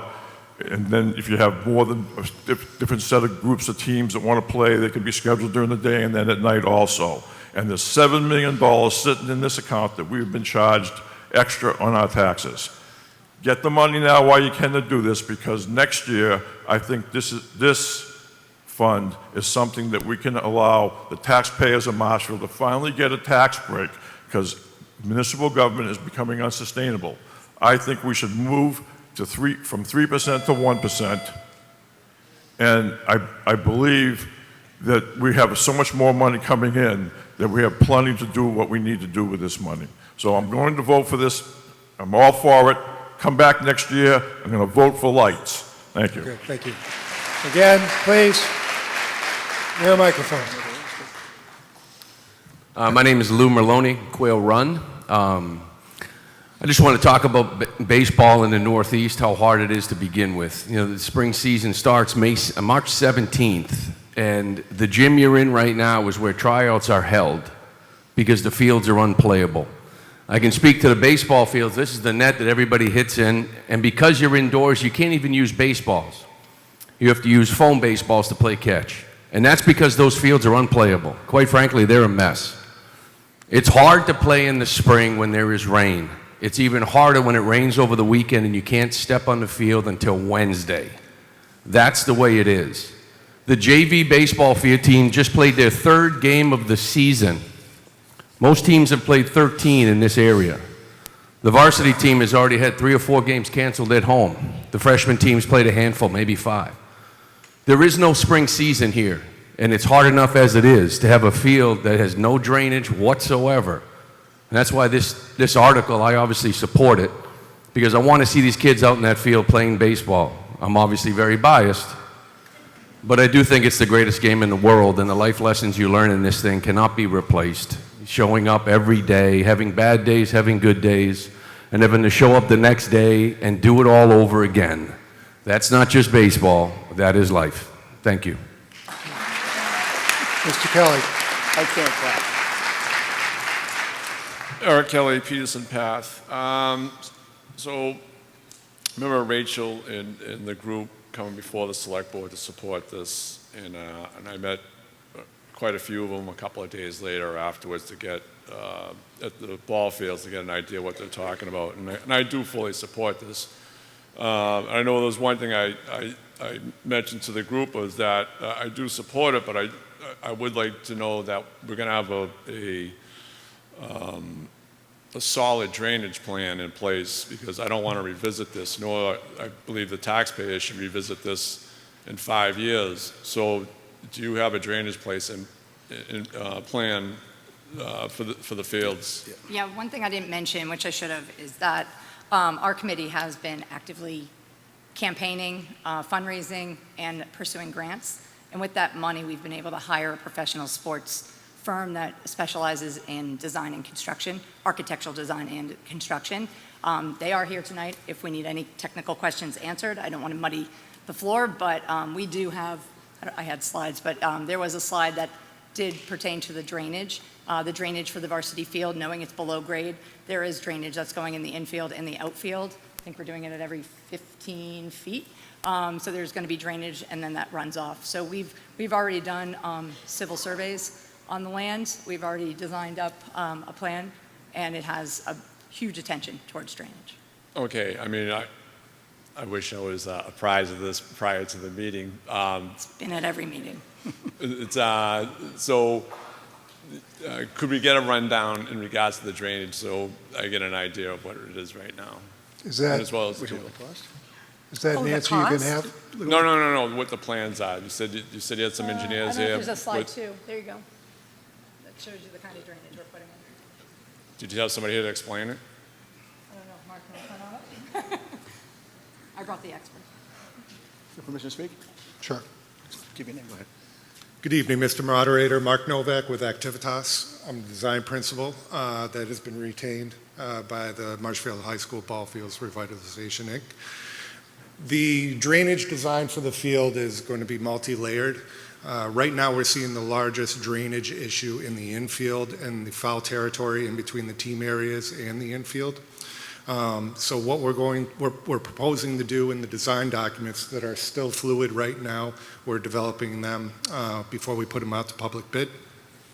But what we'll be doing is going through a process where we coral off or strip off the sod layer, and then we'll install drainage trenches every 15 feet on center with a 50 millimeter, which is a 2-inch perforated pipe in a stone drench. That's sand-based on top, so provides a lot of infiltration, vertical infiltration down through the system into the drainage basin below. All those pipes will be tied into a perimeter drain that then daylights out of the system. In the outfield, because we have a good pitch on the outfield, we'll go through the same process, but the space in between our lateral trenches will be increased from 15 feet to 25 feet in the outfield. But again, all the drainage trenches will be perpendicular to the pitch of the field to collect water as it runs along the surface, and those pipes will then connect into a perimeter drain that then gets daylighted out. Okay, so in regards to the perimeter drainage, where is it going to get daylighted out? We're still working on that. We have plans with our civil engineers to coordinate with DPW. But right now there's water quality basins beyond the outfield of center field and right field. So right now that's where we're looking at daylighting to. Okay. I'd also like to comment on Mr. Lynch's comments in regards to the lighting aspect of it. And I don't know, I'm sure it's all going to go down to what you possibly have left over for money, but I would say if you're going to have all this equipment there, Rachel, that hey, if you can get something trenched and some kind of pipe in there, just to at least get it in place, then at least that way we can plan forward going forward for the. It's included. That's included in the project. Included in the project is going to be running conduit for future lights. So that is so going it'll to be there for a quick connect when they're ready. Okay, I appreciate that. Thank you. Okay. Seeing no further discussion, we'll go for a vote on Article 6. Again, majority vote. All those in favor of motion 6, please raise your hand. All those opposed? I declare that Article 6 passes. Good job, Ken.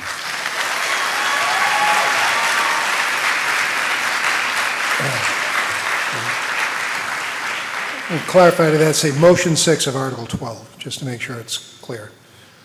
So we're on motion 7. The Community Preservation Committee moves pursuant to Chapter 44B of the Mass General Law that the town vote to appropriate the sum of $350,000 to fund a contingency fund for capital improvements at Veterans Park as described in Article 12, Item 7 of the April 28, 2025 special town meeting warrant, and to meet this appropriation, transfer said sum from CPC undesignated reserve funds and said sums being expended under the direction of the Community Preservation Committee and the Conservation Commission. Mr. Canwell. Thank you, Mr. Moderator. As Mr. Moderator said, the town, we're looking for $350,000. We're recommending the town meeting. These costs are for contingency. As many folks have seen in the center of town, the Veterans Park is undergoing a great makeover right now, and this funding will be used for changes in unforeseen conditions. They had anticipated getting a grant from the state. The state didn't get the grant, so the town will be funding any of these changes. And Bill Finn's here to answer specific questions.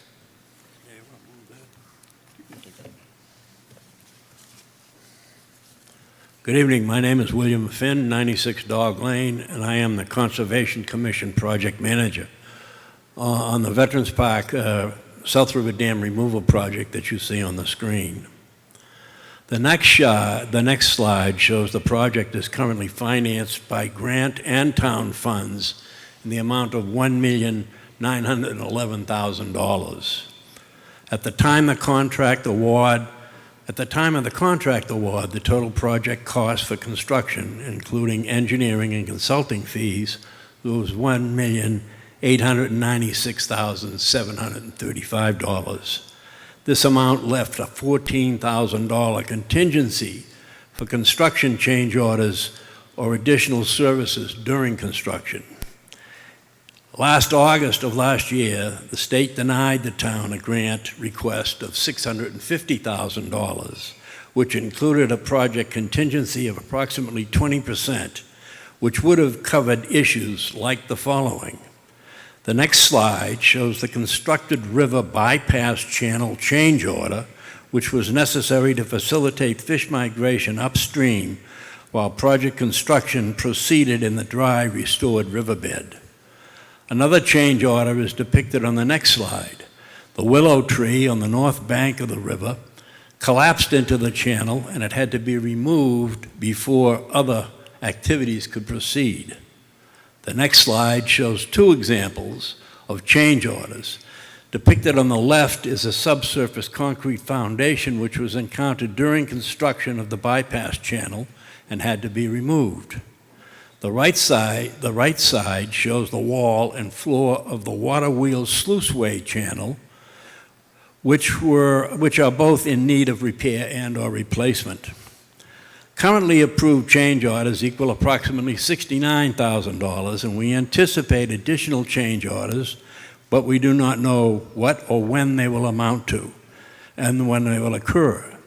This $350,000 contingency fund request will only be used as needed, and any unused funds will remain with CPC. That's all I have to say. Okay.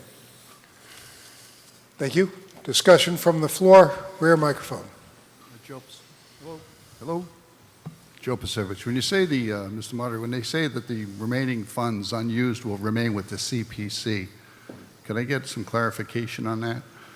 Will they then be available for use? Yeah, for or all they go back CPC into the projects, pot? all right? If we use the ball field at $1.27 million, if it comes in under at 1.2, any funds that CPC recommends for approval that are approved by town meeting, if they're not used by the applicant for the project, they come back to CPC. Do they go back to CPC or do they go back to a designated portion of that? It depends where the fund, it comes back to CPC. If the funding's from open space, the money goes back to open space. If it's for historical, it goes back to historical. It goes into the bucket, comes out of. Thank you. Okay. Seeing no further discussion, again, a majority vote on motion 7 of Article 12. All those in favor of motion 7, please raise your hand. All those opposed, declare that motion 7 passes. We're on to motion 8.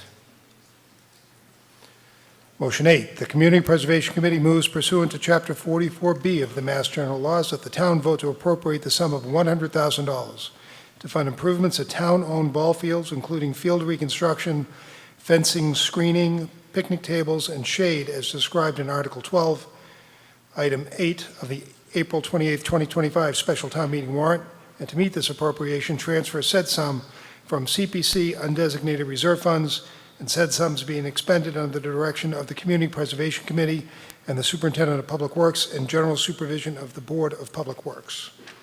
Mr. Cantwell. Thank you, Mr. Moderator. As Mr. Jim said, we're asking the CPC is recommending at town meeting $100,000 from CPA undesignated funds for town ball field upgrades. These would be done for capital field reconstruction, which they're talking about some at the high school fields. These would be used for other fields to upgrade them. Fencing and screening, there's some fencing and screening needed along the high school, along Forest Street. Folks know that fencing there. The balls go underneath. We're looking at some safety concerns there. Rockwood Road has some, Tower Ave, I believe, and there's other fencing throughout the town and the ball fields. Also, there'll be picnic tables up at the Marshfield playground. There'll be some picnic tables added in shade structures throughout the town as well. Okay. Discussion from the floor. Seeing none. Again, a majority vote. All those in favor of motion 8 of Article 12, please raise your hand. All those opposed? I declare that our motion 8 passes, and I believe that means that Article 12 passed completely. Thank you, sir. And that's our last article in the special, right?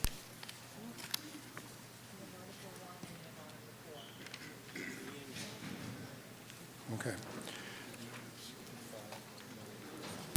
We're on to Article 1. The Select Board moves that the town vote to appropriate the sum of $15,820.53 to pay unpaid bills from prior fiscal years as set forth in the chart under Article 1 of the April 28, 2025 special town meeting warrant, and to meet this appropriation, transfer $15,468.03 from free cash, the sum of $56.40 from wastewater retained earnings, the sum of $158.63 from water retained earnings, and $137.47 from solid waste retained earnings. And this is being presented by the Select Board. Mr. Darcy. Thank you, Mr. Moderator. Steve Darcy, Temple Road.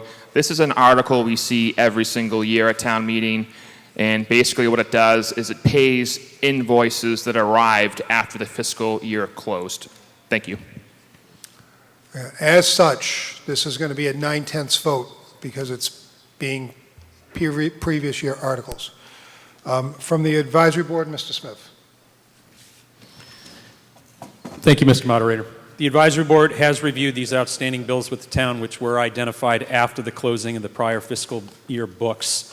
There are substantially less of these in this meeting due to continued improvements in the accounting system. These bills are for services already rendered and as approved in prior year budgets. They are not for services to be rendered, but again, rather for services already rendered.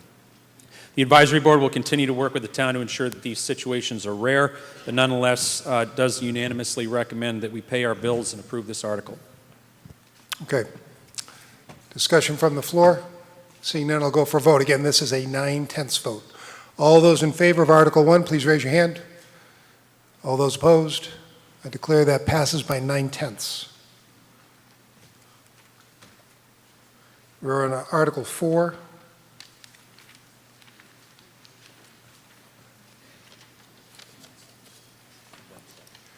Article 4, the Select Board moves that the town vote to accept the provisions of Mass General Law, Chapter 60, Section 3D, allowing the town to design and designate a place on its municipal tax bills or motor vehicle excise tax bills, or to mail with such tax bills a separate form whereby the taxpayers of the town may voluntarily check off, donate, and or pledge an amount not less than $1 or such other designated amounts which shall increase the amount due, and further to authorize the establishment of elderly and disabled taxation fund for the purpose of defraying the real estate taxes of elderly and disabled persons of low income, and further that there be established a taxation aid committee consisting of the chair of the Board of Assessors, the town treasurer collector, and 3 residents of the town appointed by the Select Board for staggered terms of up to 3 years fixed to identify the recipients of such aid and make rules and regulations necessary to carry out the provisions of said law. Submitted by the Select Board. Mr. Darcy. Thank you, Mr. Moderator. Steve Darcy, Temple Road. Article 4 would create an entirely voluntary process for folks to check a box on their tax bills from the town and elect to make a donation to a tax aid fund to defray property taxes for low-income, elderly, and disabled residents in the town of Marshfield. So again, it's entirely voluntary. You don't have to do it. Nothing changes for you if you don't check the box and elect a specific amount to make as a donation to the fund. We all know that the property values in Marshfield have skyrocketed over the last 5 years, and there's never been a more stressful time to be on a fixed income than right now.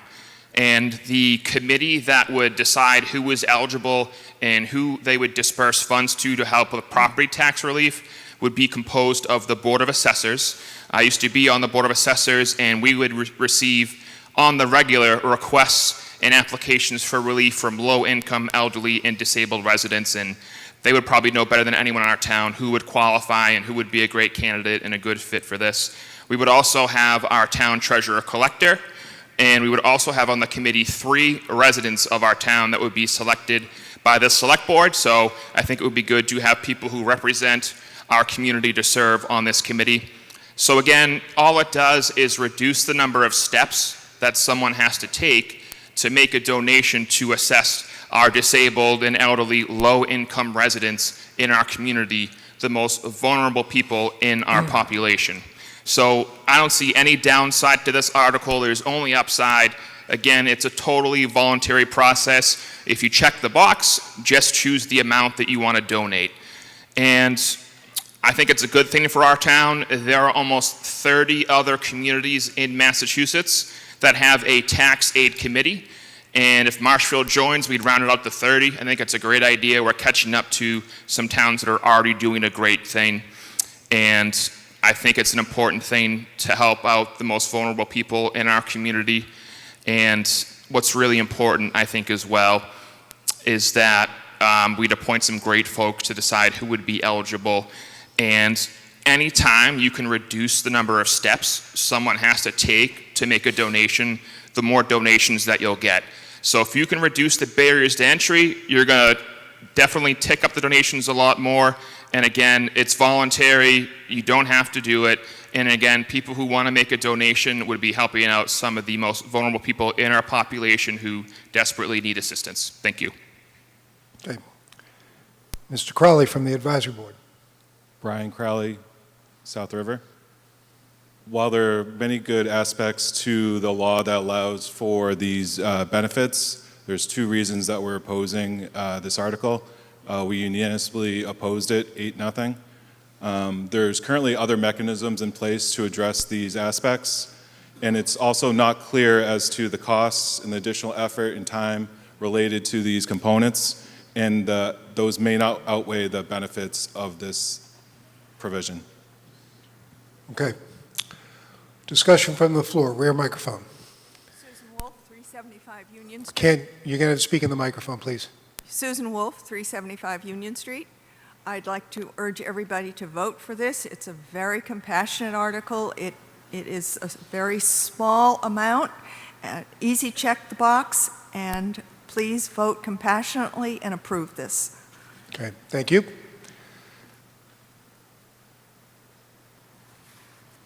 The Senate. Anne Marie Sinnott, Sinnott's Lane, also principal assessor for the town. Does this article only relate to real estate tax bills, or would we be able to do excise? It would any tax bill. Any tax bill? Okay. Thank you. Okay. Seeing no further discussion, this is a majority vote. All in favor of Article 4, please raise your hand. All those opposed? I declare that Article 4 passes with a majority. We are on to Article 7, which is the last article in the special. The Select Board moves that the town vote to rescind the prior authorization from the October 16, 2023 special town meeting, Article 8, by striking out item 22 labeled Complete Streets, Brant Rock Esplanade Traffic and Improvement Project, Phase 1 for $250,000. And this is being spoken to by Mr. Strobel or Mr. Moran?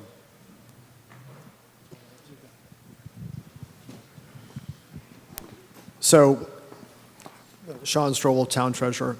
Back in October 16, 2023, during the special town meeting, in Article 8, which is the free cash article, item number 22 is $250,000 for complete streets. Due to the fact that the free cash had not been certified here for the town elected and the motion was made to actually take it from stabilization. In the same meeting, the same special town meeting, Article 11 was also voted and was referenced $250,000 for the same project coming from free cash, when in fact the motion was for $250,000 to be taken from stabilization. In April of 2024, we made the necessary correction to restore the stabilization fund with free cash. However, because of the duplication, we now have $250,000 from stabilization that needs to be moved back to stabilization that is now tied to this project. Okay. Advisory Board, Mr. Smith. The Advisory Board does unanimously recommend passage of this article. As Mr. Strobel explained, this article corrects a mistake that erroneously provided funding for the same item twice. One thing we were impressed by is that the checks and balances of the existing system did catch this. It did flag it for removal, and of course we recommend that it does get removed so it doesn't tie up additional funding. Thank you. Okay. Discussion from the floor. Where, Mike? Barry Cornwall Hill. This is probably the fourth or fifth time we have heard it mentioned that there was an error in the accounting process of the transfer and fund. Please.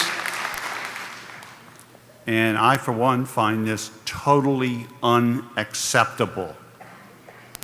And for a start, I insist that the select board, not the Board of Selectmen anymore, the select board address this issue in a public forum and identify the specific problems that took place. Why did those mistakes happen? And come up with a plan to ensure they will not ever happen again. Going along with this, I have to point out that we've had major turnovers in our financial team, the treasurer collector and the town accountant. We're now, I believe, on our fourth set in the last 7 or 8 years. That too is a warning sign. Please, select board, take leadership and solve this problem. Okay. Again, please. Where, Mike? Steve Lynch, 50 Central Street. So that means after all the budget has been figured, we don't know what the budget is, that's right. This $250,000 extra that we can now add to the $710,000 that we owe South Shore Votech? I believe, if I'm not mistaken, this was a double billing, and it was... But the cash is sitting somewhere in the bank, correct? But it was returning money to stabilization that was double appropriated. But it was accounted for in the last budget so that it was set aside. So is that money sitting there in the bank account somewhere, or is this just a make-believe number on the screen? So this is money that is sitting from the stabilization fund. This is not extra money or found money. In this case, it's $250,000 that was taken from stabilization.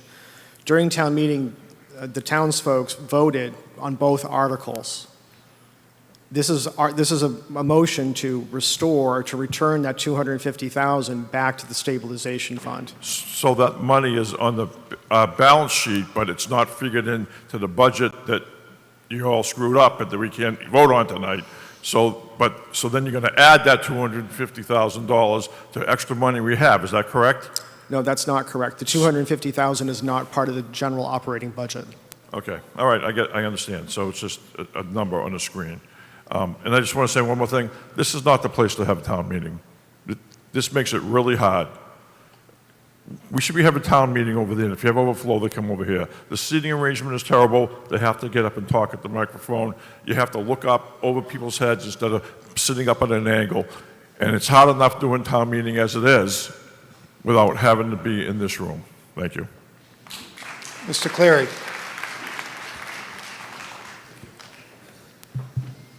Martin Cleary, 38 Ellis Avenue, Wrexham, Marshfield. Is there any chance, gentlemen, that you can move this Article 7 into your June meeting coming up, that we can discuss this further on this particular article? If you want to discuss the article, we can do it now. We didn't include it in the June meeting because it's not part of the operating budget. So there's so much discussion on this where you had the money and then something happened, it wasn't accounted for, and now it's back in tonight to re-vote it again. We're putting it back into stabilization. To be clear about what's happening, the money was appropriated twice. They only needed it once, so that money needs to be put back into stabilization. So there's no way that you could discuss this any further on a June meeting, is that correct? No, there's nothing to discuss. Okay, thank you. Okay. Okay, this is a majority vote.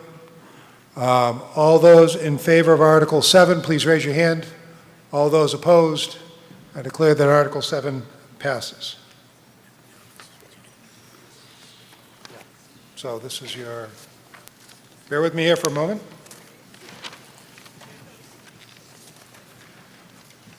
So what we need to do, our last operational business for the special town meeting is to recess the town meeting so we can discuss the financial articles in June.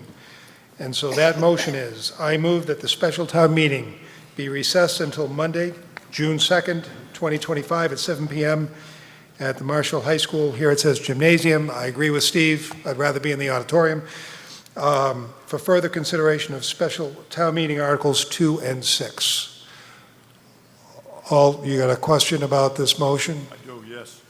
Okay. Steve Lynch, 50 Central Street.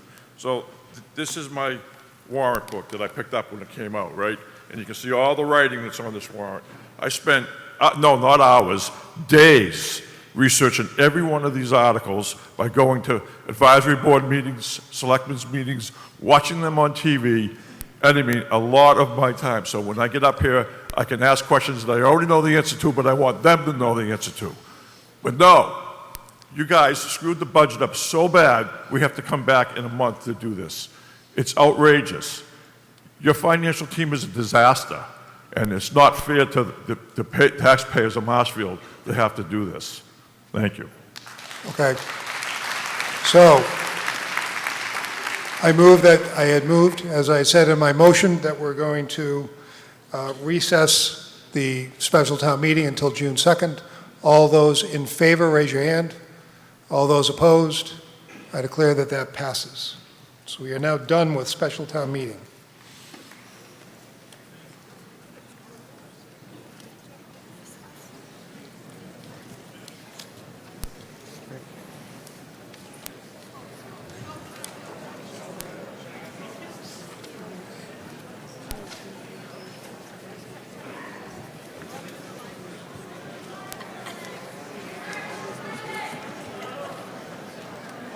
Okay, it's not over. We're doing the annual now. We're not done.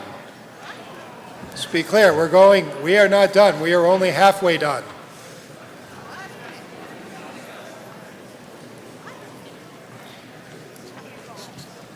Yeah. So we're going to start the annual town meeting now, which, since we took out the financial articles, there's not a whole lot there, but there's a few that we need to talk about.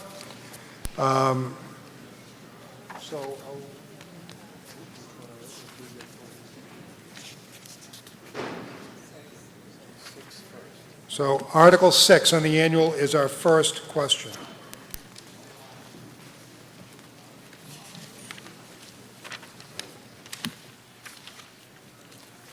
Article 6, the Board of Public Works moves that the town vote to approve Article 6 as set forth in the April 28, 2025 annual town meeting warrant. This is submitted by the Board of Public Works. Who's going to be here to submit for the Board of Public Works? Yeah. Mr. Ryan?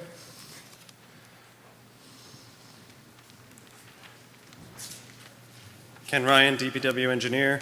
So this article is an annual article where we accept the money from Chapter 90 funds so we can continue to do road repairs. Okay. Mr. Crowley from the advisory board. Brian Crowley, South River. The DPW determines the repairs, submits applications not to exceed the $740,000 limit. As noted, it's an annual article. The DOT approves expenses as incurred and then reimburse through Chapter 90 funds not to exceed the $740,623.01 from the state. It was approved unanimously by the advisory board, 7-0. Okay. This is going to be a majority vote. Discussion from the floor. Rear microphone. Thank you. I have a question. Name and address. Bernie Dupuy, 6 Weathering Lane. The Chapter 90 funds, to my understanding, comes from the state to the town. Is that based on a per mile road surface, or how does that work? Mr. Ryan, do you know? Yes, I believe that is based on the road miles. Okay. The reason why I asked that, there have been several communities that have asked to have their roads accepted by the town, and therefore more money would be brought to the town by Chapter 70 funds. Am I correct? That is correct.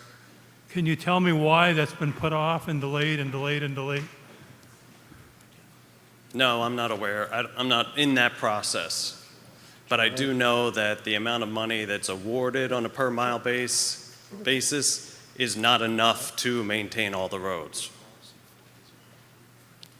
That's my whole point. If more streets were accepted, more money would be coming into the town, and those streets that are accepted typically are in very good shape, otherwise they wouldn't be, could be used to repair some of the roads that are not in great shape.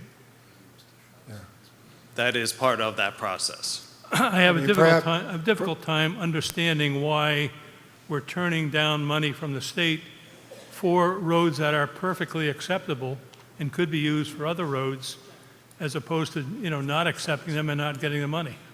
Doesn't make a whole lot of sense to me. We're going to have town administrator address this. Hi, Peter Moore, an interim town administrator. You raise a good point, but it's a dual-edged sword. The problem, what you get with the additional miles is additional Chapter 90 money. But once you accept that road, you accept it in the condition that it's currently in.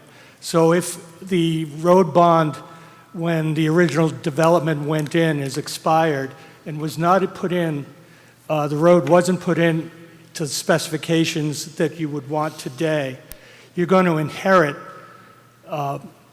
costs that you may not want to inherit. So the better way to approach this is to do an assessment of your current road conditions, look at them, see which ones are ready to go for acceptance, get them into the queue so that you get the Chapter 90 dollars, and stay away from the ones that are going to cost more than you will get from Chapter 90.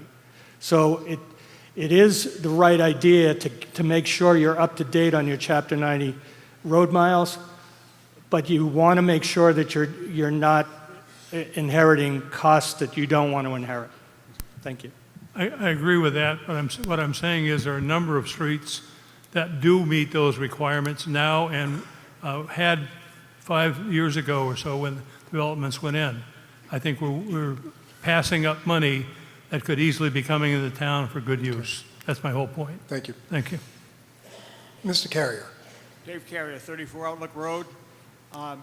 One of the things, the statistics back in 2023, and I'm sure they have not improved over the last 2 years, is that the funding coming from the state based on the accepted roadway miles actually amounts to about enough to completely rebuild a quarter of a mile for each mile of dollars you're getting with the cost for redoing sections of roads. And that has been part of the reason that, some of the acceptance of completed roadways was not completed by Public Works back at the time. Okay. Mr. Shaughnessy. Bob Shaughnessy, Board of Public Works. The formula is not just based on road miles. It's also based on population, employment. There's a whole list of that go into the formula. The Board of Public Works has been dealing with this since I've been on the board since 2002. And we just voted to create a pathway to accept roads that will not cost us a lot of money moving forward. We've been working with town council and others to come up with the same processes that other towns have done.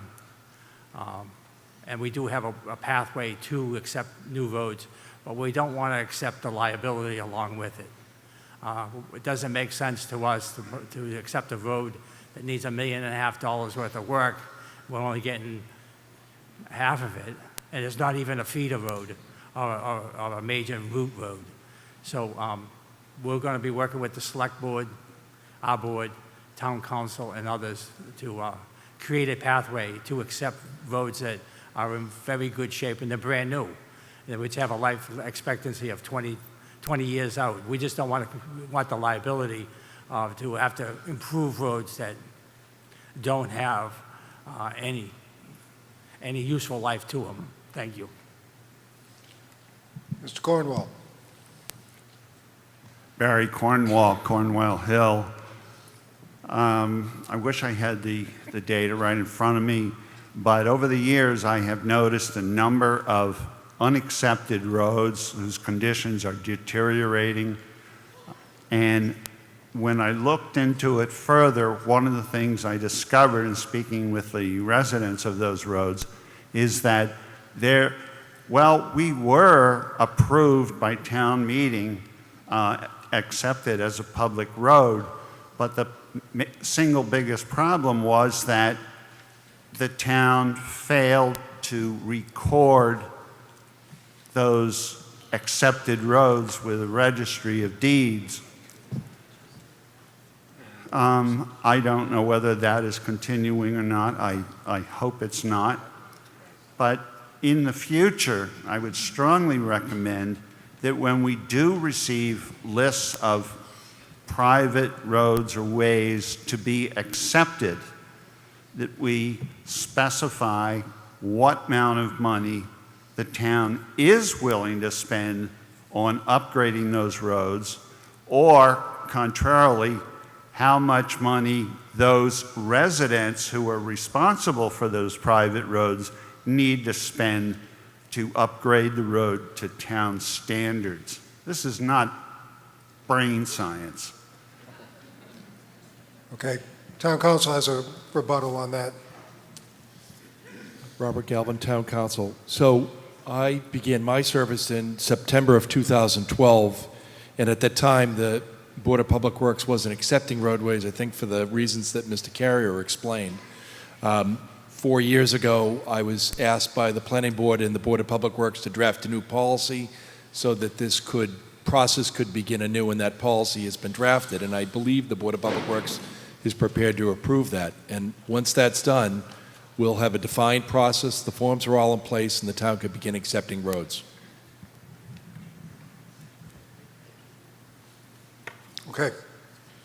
Seeing no further discussion on Article 6, we'll go to a vote. This is a majority vote.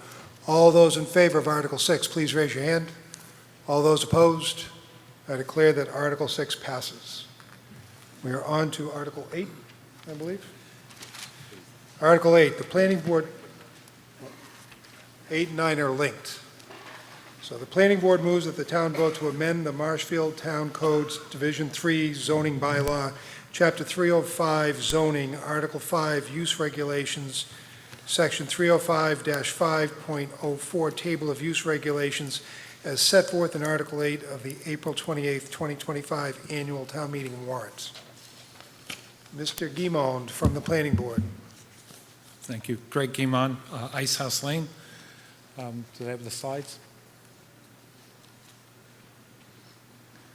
So we're covering the battery energy storage system, or BESS, and the large-scale ground-mounted solar installations. Next slide. Article 8 would replace the table of use wholesale transportation industrial to the current number 23 battery energy storage system and with the revised language. This use category is principal use, does not cover individual homes with either solar or wind installations from having residential scale battery systems. This revision addresses a typo that we had in the Brant Rock Village Overlay District from last town meeting, which I did mention at town meeting that I would be back at this town meeting to correct this. It prohibits the use in the Brant Rock Village Overlay. Article 9 would replace the table of use for the solar installations. Again, this was a Scribner's error from last town meeting that we said that we would come back and replace this. The Planning Board held its public hearing on March 10th for the zoning articles. The Planning Board on its March 24th meeting voted favorable recommendation at the town meeting for Articles 8 and 9. Okay, thank you. Sherry Costello from the Advisory Board. Sherry Costello, Freshbrook Way. The Advisory Board recommends approval of these articles as written. The amendments revise the Scribner's error from the last town meeting in the fall of 2024 and prohibits the use of the battery energy storage systems in the BRVO and the WRPD. These systems are large, they're metal, and they're full of batteries, wires, etc. In the event of a fire, it would be hard to put out the fire and could present health, safety, and welfare issues. We currently do not have any BESS systems in town, and nor are there currently any proposals to do so. Again, we recommend approval of this article. Article 9 also revises the Scribner's error from the fall 2024 meeting and prohibits the large-scale ground-mounted solar panels from being installed in an R3 or the BRVO district. This is an area of small lots, and there is no ability to buffer solar farms from the houses. Solar panels should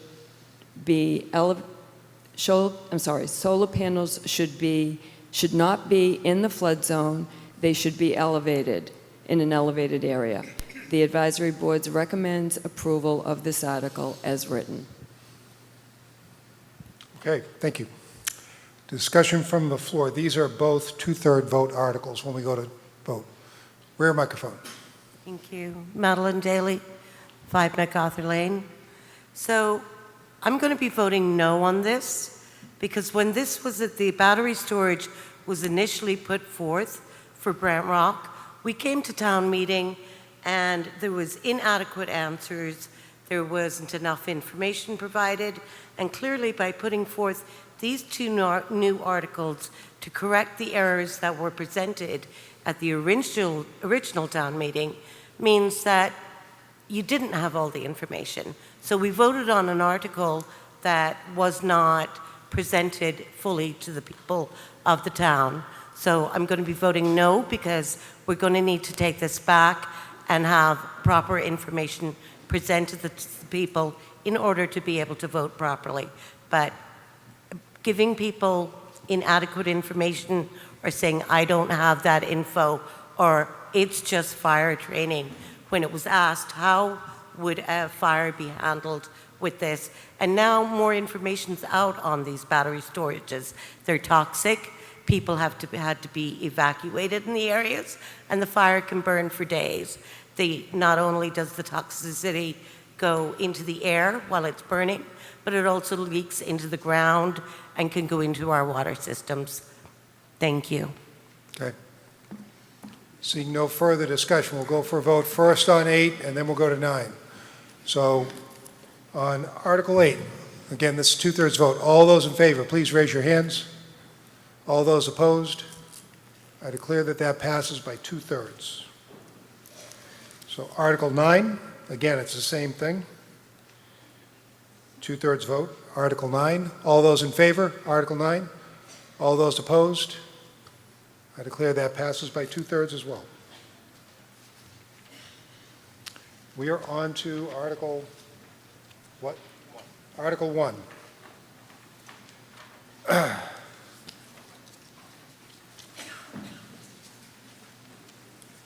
Article 1, the Select Board moves that the town vote to approve Article 1 as set forth in the April 28th, 2025 annual town meeting warrant. Is anybody presenting from the Select Board?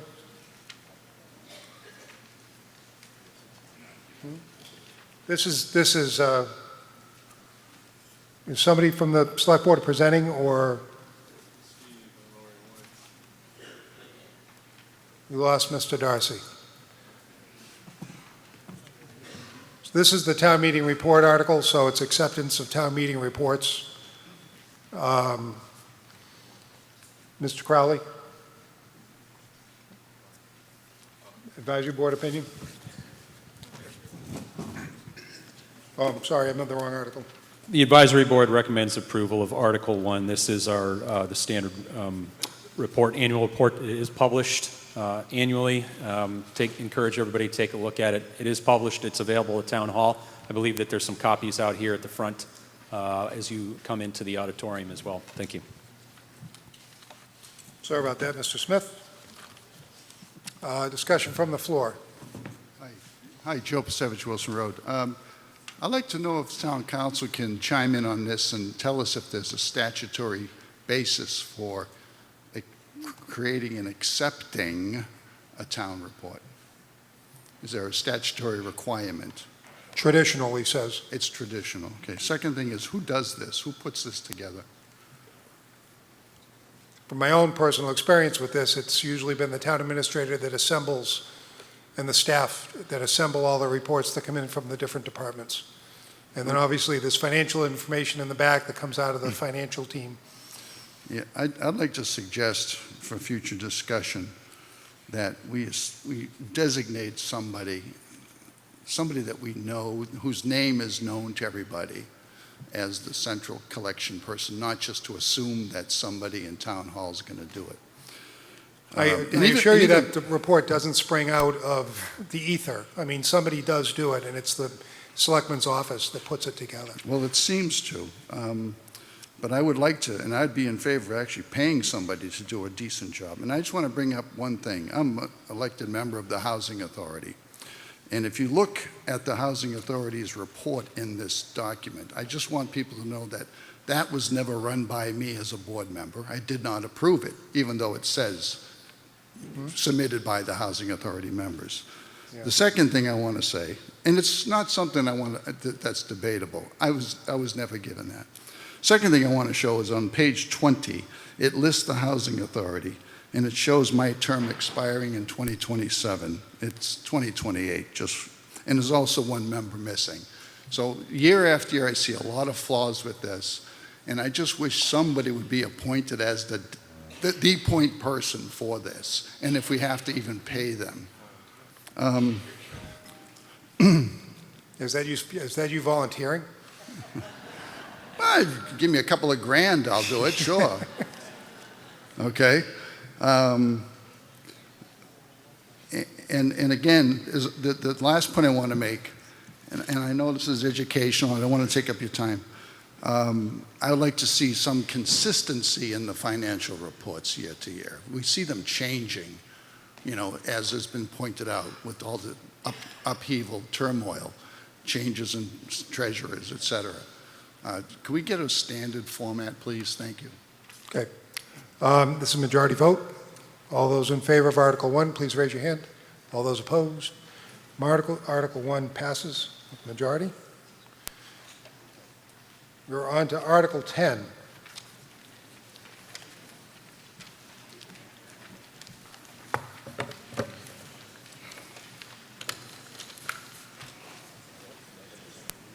'11 is on deck. Article 10, this is the CPC,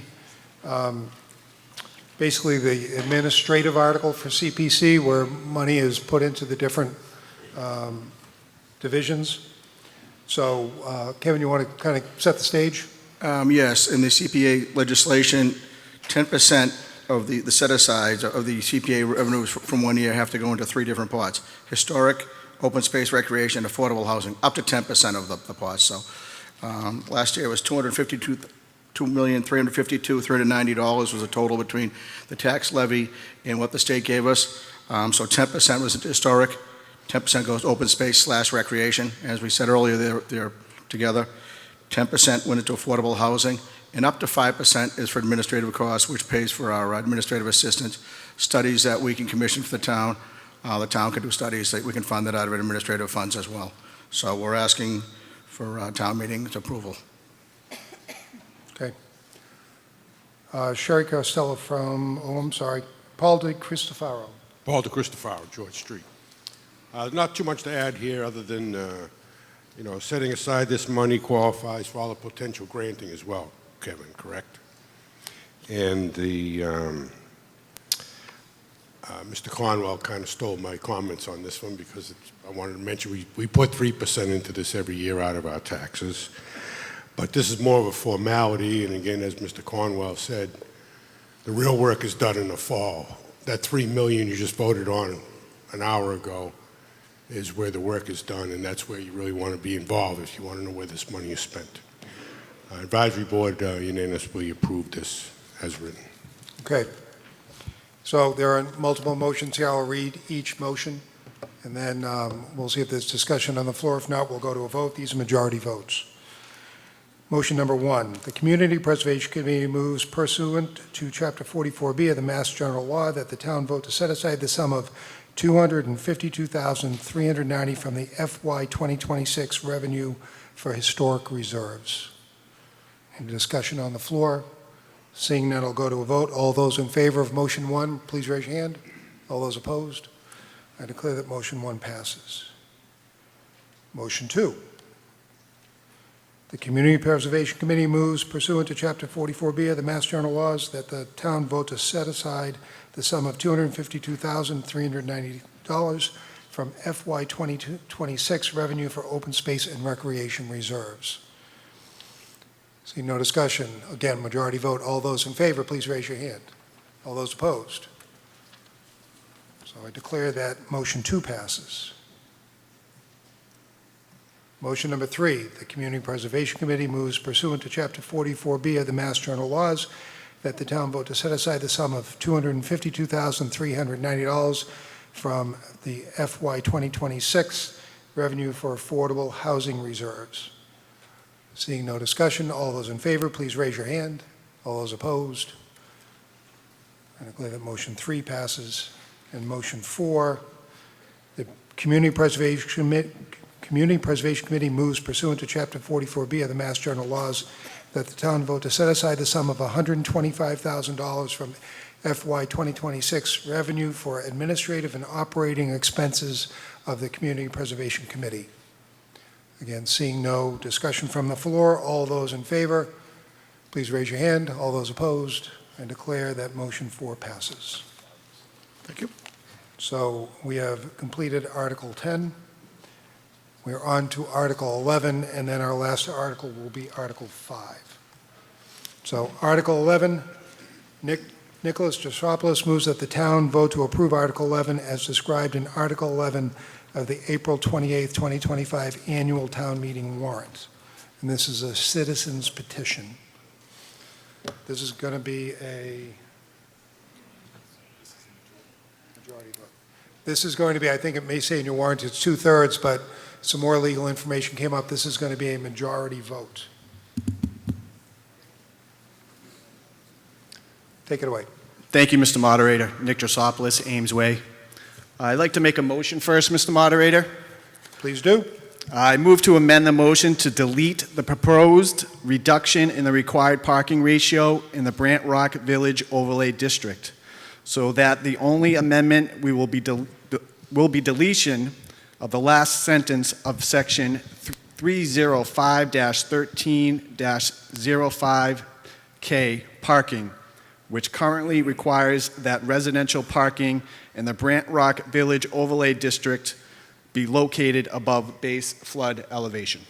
So what we're going to do is discuss the amendment, which is eliminating the change. It's the first thing. It's eliminating the change in the number of parking spaces per unit, correct, or per bedroom. You're leaving it the way it originally was written instead of amending it. Correct. So that's what you're trying to do. So any discussion on the amendment? Seeing none, I'll call for a vote in the amendment. That's a majority vote. All those in favor of the amended language, please raise your hand. All those opposed? I declare that that passes. So now we have an amended article. The only thing we're talking about now is the elevated parking.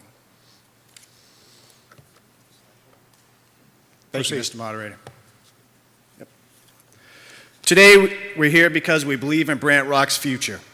A future that honors its coastal character, strengthens all businesses, protects our environment, and prepares us for the challenges of tomorrow. Parking is important, but how we design it will shape everything about the experience of living, working, and visiting here. We are proposing a smarter, more resilient path, one that fits naturally into the landscape, improves access, and keeps Brant Rock's unique charm alive. Next slide, please. This is the Brant Rock Overlay District, and it was designed to encourage smart, flood-resilient, mixed-use development that supports local businesses, residents. We have been working to design creative, efficient parking solutions, including building under a lot of FEMA structure, which is much needed and requested parking from our town officials. Next slide, please. Our landscape goal is tailored to what our community truly needs. A yes vote to this proposed bylaw change to Article 11 coincides with a response to the 2021, oh, excuse me, I got ahead of myself, sorry. One of the primary disadvantages of raised parking and the increased cost of construction, building above grade requires extension, structural support, specialized materials, and design considerations to bear the extra load. The current requirement imposes a disproportionate financial and logistical burden on all mixed-use development, particularly in walkable village such as Brant Rock. Next slide.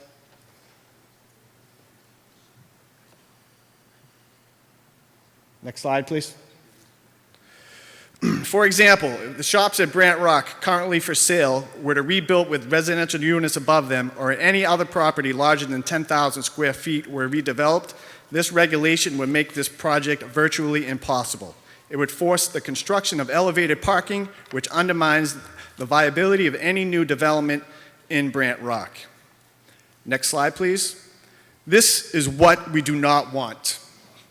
A massive above-ground garage would increase stormwater runoff and create large structures that no longer align with the character of Brant Rock. The risk of constructing such a garage will make it financially and aesthetically, and I repeat, aesthetically, irresponsible to the neighborhood. The construction of elevated structures uses more materials like concrete and steel, contributing heavily to the carbon footprint. Who would want to look at a blank concrete structure that discourages foot traffic and damages the very business we seek to support? Next slide. Our landscape goal is tailored to what our community truly needs. A yes vote to a proposed bylaw change to Article 11 coincides with the response team of the 2021 Rapid Recovery Plan put out by the Baker administration. Here, noted on this slide, 3 top priority goals of a public feedback. As you can see, it promotes flexible development, expand retail activity, enhance infrastructures. Revitalization needs to be a unified solution to improve the integrity of the overlay district. Next slides. The existing areas lack upgrades and refinement, and there are no adequate amenities to connect visitors to storefronts. Next slide. This community can face real hurdles such as flooding, which impacts the space. Next slide. But our new infrastructure is a forward-thinking solution where we intend to build a vibrant community that is safe, accessible, and inviting. Next slide. And we are committed to developing solutions that are resilient. Next slide. So we are promoting grade-level parking as more resilient because it adapts better to coastal conditions like flooding, storm surges, changes in weather patterns. Unlike a massive above-ground garage which can trap water and suffer serious structural damage during floods, grade-level parking can be designed to drain and recover and reopen more quickly after a storm. Grade-level parking is a simpler and more cost-effective way to build and maintain and make a smarter investment for Brant Rock's future. Grade parking, especially when designed with green infrastructure, has a smaller environmental impact. Street parking gives us smarter, more flexible options so we can balance today's needs without locking ourselves into an outdated model that limits our future. Parking garages are not resilient, and they lack sustainability. Almost done. In conclusion, next slide, please. We are proposing to put the bylaw back to its existing language, which makes grade-level parking allowable. Just a minute. He's about wrapping it up. I get it. You'll have your time. Thank you. Wrap it up. We envision a boardwalk with walkable storefronts and gathering spaces, vibrant spaces that naturally draw people in, blending the lively energy of the present with the timeless coastal charm and rich history that define the area of Brant Rock. Grade-level parking, integrated creatively with resilient, walkable design, offers a future where our businesses thrive, our streets stay vibrant, and our town keeps the special coastal charm we all cherish. Next slide, please. Please wrap it up. You're done. Yep. You're done. Okay. This is our rendering that we created. We hope everyone... Okay. Thank you. This is an important event. Needless to say, for the people in Brant Rock, I want to make sure that all the information gets out. You'll have time to respond to it. That's where you're at. So you're going to go to the first microphone. All right, I'm going to try to do this within my allotted time, folks. So, what I just want to say just today... before you do that, Advisory Board, did you have an opinion on that? Mr. Moderator? Yep. The advisory board voted 6-2 in favor of this article as amended. The majority felt that people live, do business, and build properties, both residential and commercial, areas throughout the country that have weather events and create other challenges that approach them. Therefore, the board majority found no reason to restrict the petitioners from exploring viable solutions and possibly building parking on land that they own that is legal and within our town building codes. Okay. So now we're going to discussion from the floor. Front microphone. Thank you. And I'm thankful for all of you here today. Name and address first. Oh, apologies. This is Lucas Fitzpatrick, 15 Blue Heron Way. I just want to say thank you all for letting me speak for a moment. While I do appreciate the words that you guys have delivered tonight, this proposed change is not for the prosperity of Brant Rock. This is for the apartment complex you want to build for your profits. Apartment complexes that will not be affordable to the average young person in Marshfield. I make $62,000 a year. I guarantee I would not be able to afford one of the apartments in this building. This project is massive. The giant parking garage they all use to scare you in their little slideshow, that's what this apartment complex is going to be. It's going to be a massive structure, all right? You guys talk about the future of Brant Rock. I'm looking at the history, the heart and soul of Brant Rock, which is that esplanade. This apartment complex you bring in will change and destroy that.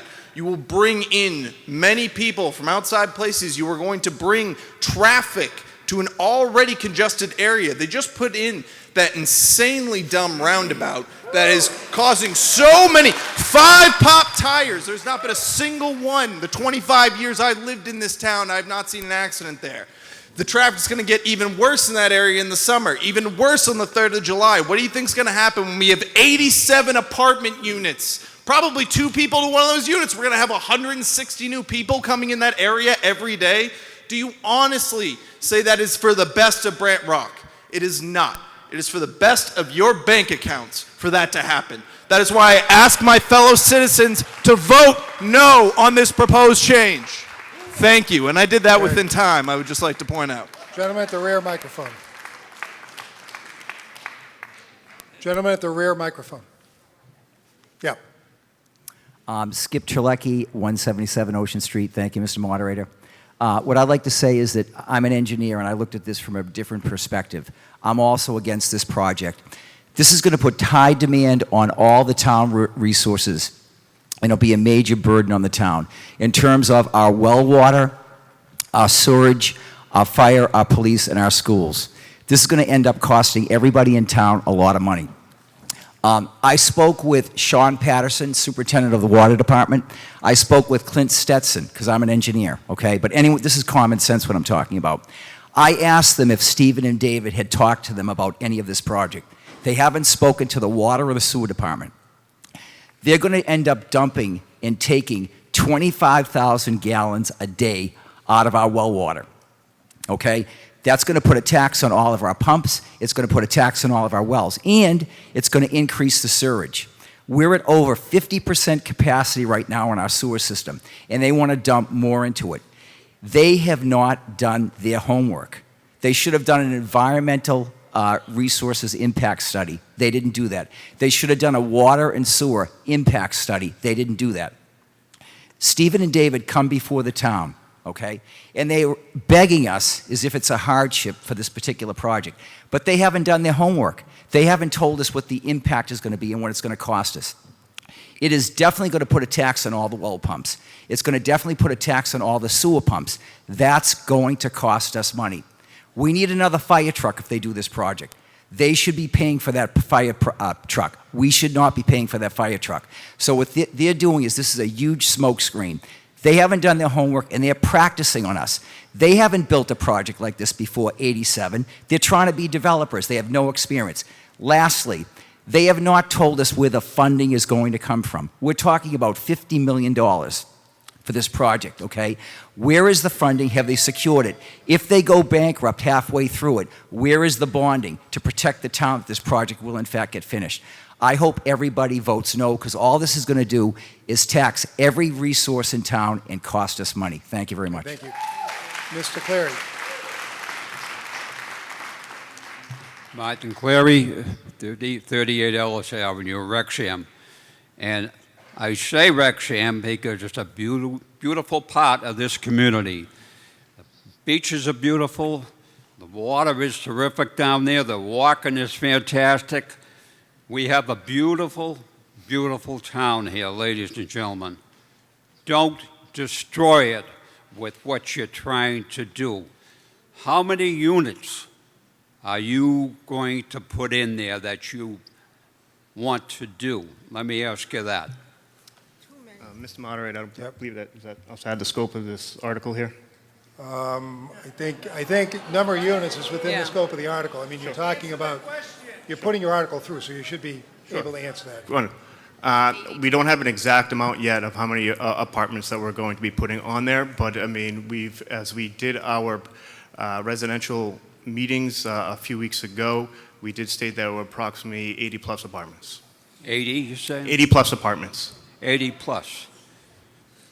Are you ready to foot the bill for a brand new sewer plant down here to disperse any kind of water control that come out of the next 80? Are you ready to do that? I think that is beyond the scope of the article, so. No, it's not. No, it's not. No, it's not. You can't afford it. You can't afford it because it costs a small fortune for a new plant in here. We're up to here in taxes. I came here in 1996. It was a beautiful town. I love being here. I don't want it destroyed. We cannot afford you and what you're trying to do in this town. Okay, thank you. Ms. Jordan. Pam Pristis, Central Street. Excuse me, it's the lady. I take people as they get up to the mic, so Ms. Jordan, you were next. Diane Jordan, Bancroft Street. So I attended the meeting at the Venus and watched all the advisory board meetings. And every question wasn't answered. They were talking about metal, like lifts to lift the car, if this doesn't pass, to lift the car, or if it does pass, I don't know. They couldn't answer any questions. They have no concrete plans for any of their plans. There's no answers to any of the details in any of it, Mr. Moderator. And also, this is kind of being presented like this elevation issue applies only to this project, but Brant Rock has other businesses. There's other commercial mixed-use properties there on that same side.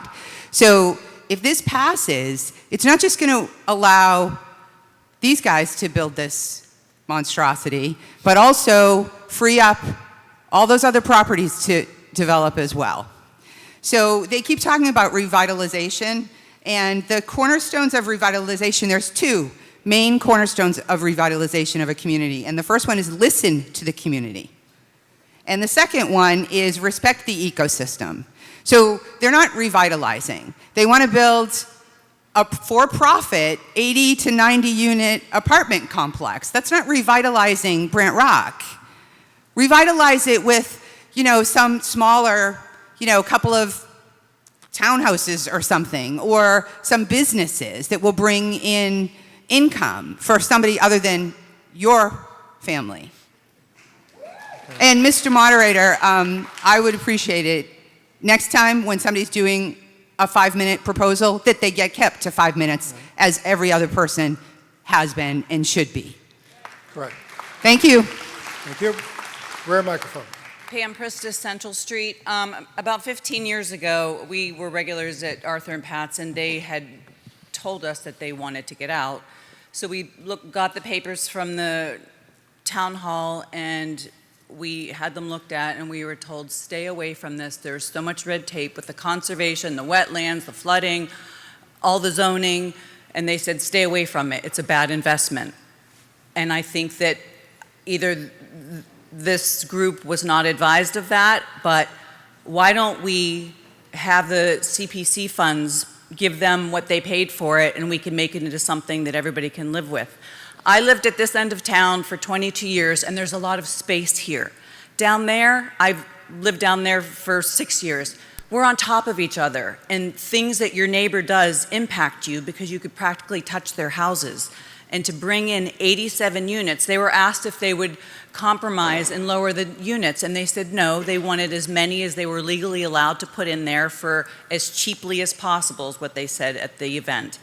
And this decision really impacts us in Brant Rock, because as it is now, the cars driving by my house, since that rotary thing is going, is twice as many as it used to be, because cars and boat trailers and trucks can't get through the new roundabout. So I can't imagine what's going to happen if you put in 87 units and then 200 cars. Where are 200 cars going to go?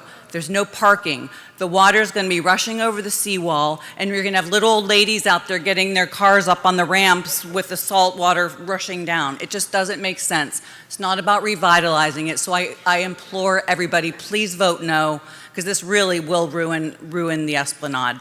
Thank you. Lady from the rear microphone. Hi. No, the lady in the back. Like I said, I take people as they get up to the microphone. Yes, So. Carol Gage, 74 Leland Road. So I've been in town since 1978, before the sewerage was put in, and we've just been putting on and putting on and putting on, and it's already close to overflowing. But that's not the problem I see.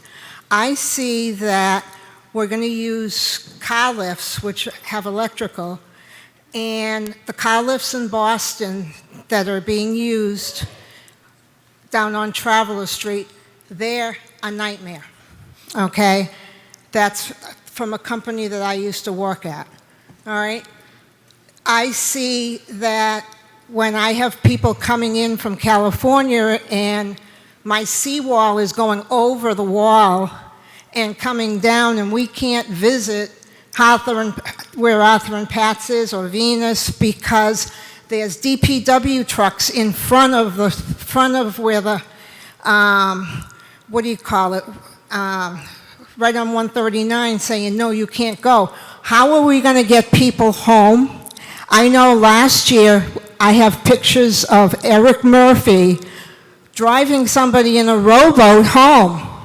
Okay, I have pictures, and that was just as late as last year after all the improvements were made.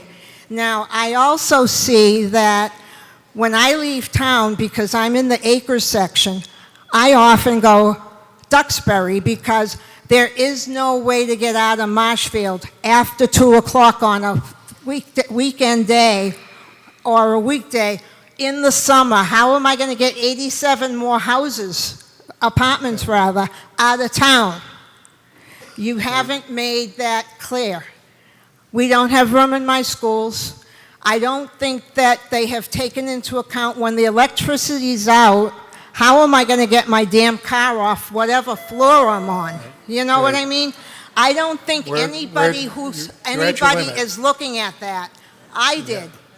You're at your limit. Thank you. One of the things to bear in mind with this is we're not having a referendum on the whole project, just on the parking. That's what we're talking about with I this understand, article. but the parking is part of it, sir. I'm sorry, your time is up, but thank you very much for your I'm comments. sorry, but I didn't hear the same thing for the other guy. But the parking is what we're talking about. So I'm going to respect it, but I wish you would let the other people who you want to have speak respect the same thing. No. Thank you very much, sir. You're welcome. In the front. Thank you. Mary Murphy, 252 Ocean Street. So, guys, I think what you're trying to do is a little bit expanded, and I think in some ways that this definitely will not revitalize Brant Rock. And in particular, I think I'd mentioned when we had the meeting that I was very concerned that the town doesn't even notify people now when Brant Rock Esplanade floods, right? There's no, like, I don't know where the police are, but there's no real safety protocols. They shut down the Esplanade, nobody knocks on the doors, cars float away. Who's going to be the one with these 87 or 200 cars when they float? And my second question, because I'm running out of time, is to Chris Rowland. Mr. Rowland, I'm wondering how many people on the advisory board live in a flood zone, in particular in Brant Rock? Mr. Rowland, would you like to answer that? I can't answer that. Okay. I don't know how many live in the. You don't know how many live in a flood zone. I'm curious only because it seems to me that there's an awful lot of people within the coastal area that don't support this. But the advisory board really did, as did the select board. And so, Lynn, I think I heard Mr. Moresco say it was a fantastic idea at a meeting that was a select board meeting, and I could probably bring up the video. So I'm just curious, how does the town feel about this? The advisory board, we heard they approve it. We don't know how many people live in a flood zone, so that we don't know if they ever have to move their cars when it's high tide, when it floods. I have to move my car 3 or 4 times a year. You're going to be expecting 85 to 90 people to do that, and you're okay with that.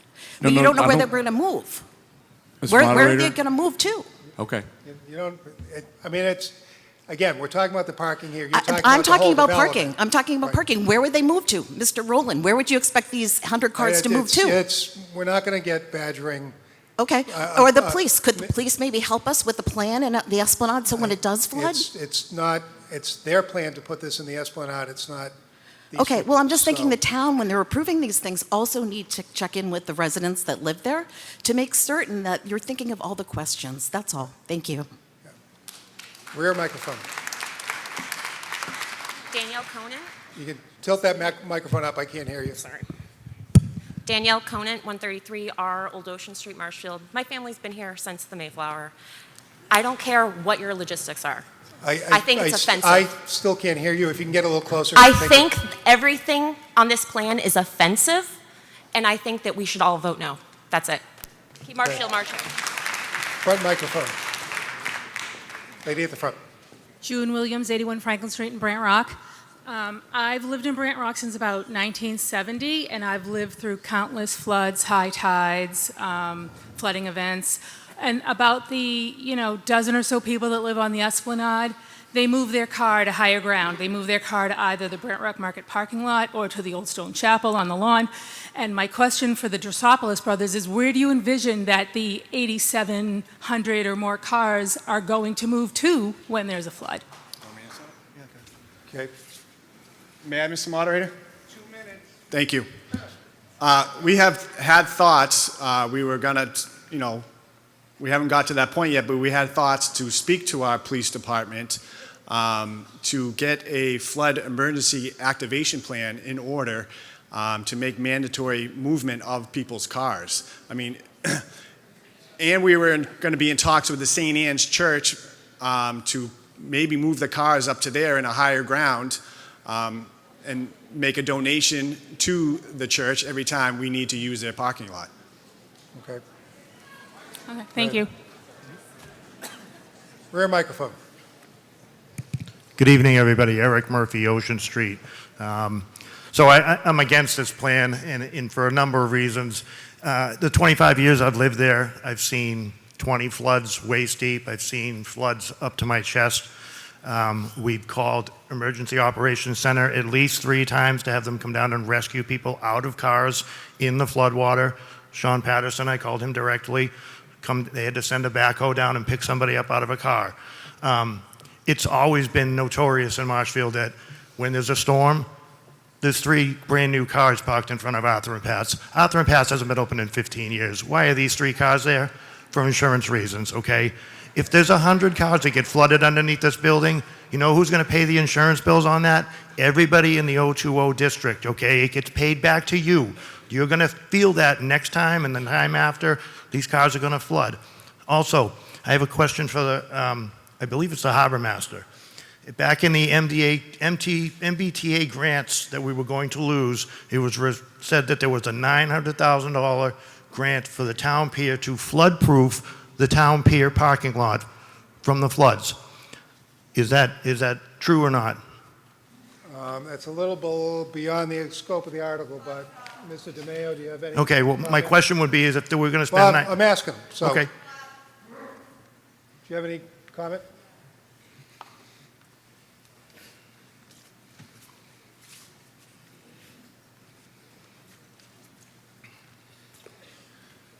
Mr. Moderator, good evening.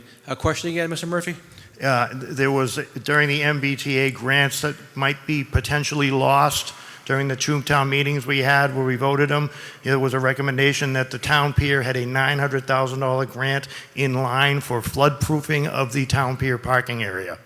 Is that true? Mr. Moderator. No, the town did lose $261,600 for permanent engineering of the South and North Rivers. I have submitted grants for $6.9 million to the federal government to raise the elevation around the Harbor Master Building down to the boat ramp. Those funds were not approved by the federal government, and that project sits idle. But you were looking for $6.9 million to make the harbor keep the cars dry, correct? And now we're looking to add another 200 and some odd cars below the floodplain in the lowest part in Marshfield. I vote no on this, and my canoe is not going to take 100 people. I'm sorry. You'll have to call for records. Thank you very much. Thank you. We've got 5 people at the mic.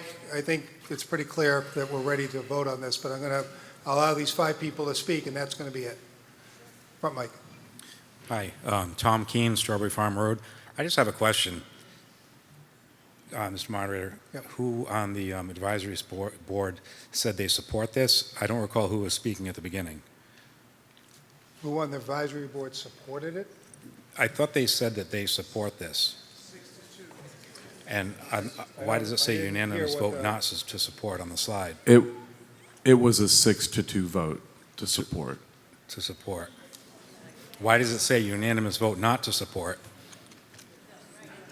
So, That was in the original article. Once Correct. the article was amended and the change in the number of parking spaces was removed, they re-voted the article. Okay, thank you. Okay. Rear microphone. Kelly Drosopoulos, 588 Holly Road.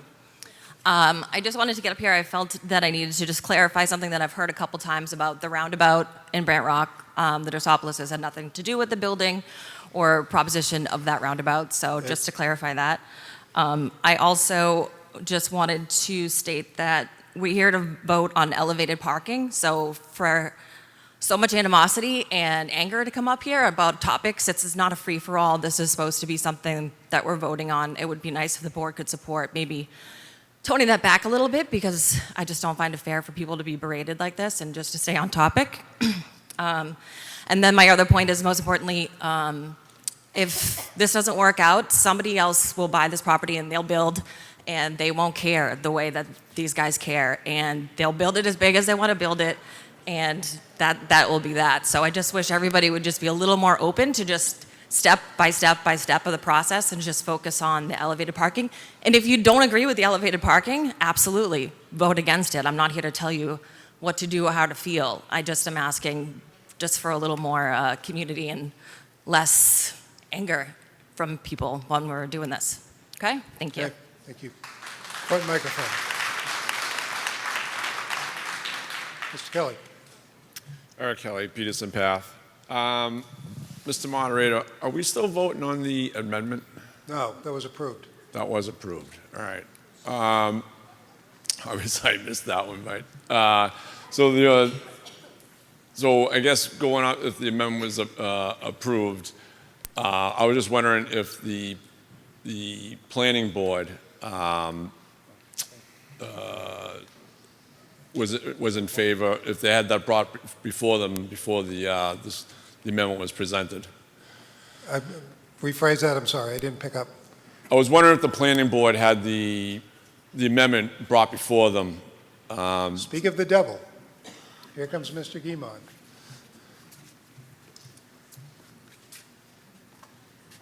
The planning board met tonight. We were not shown the information that you guys were shown here. The board voted 3-1 in favor of the amendment. 3-1. All right, thank you. Okay. Mr. Shaughnessy. I vote Bob Shaughnessy, Board of Public Works. I'm not necessarily against development in Brant Rock, but I believe from what's being proposed here is way too premature to ask for a concession at this point.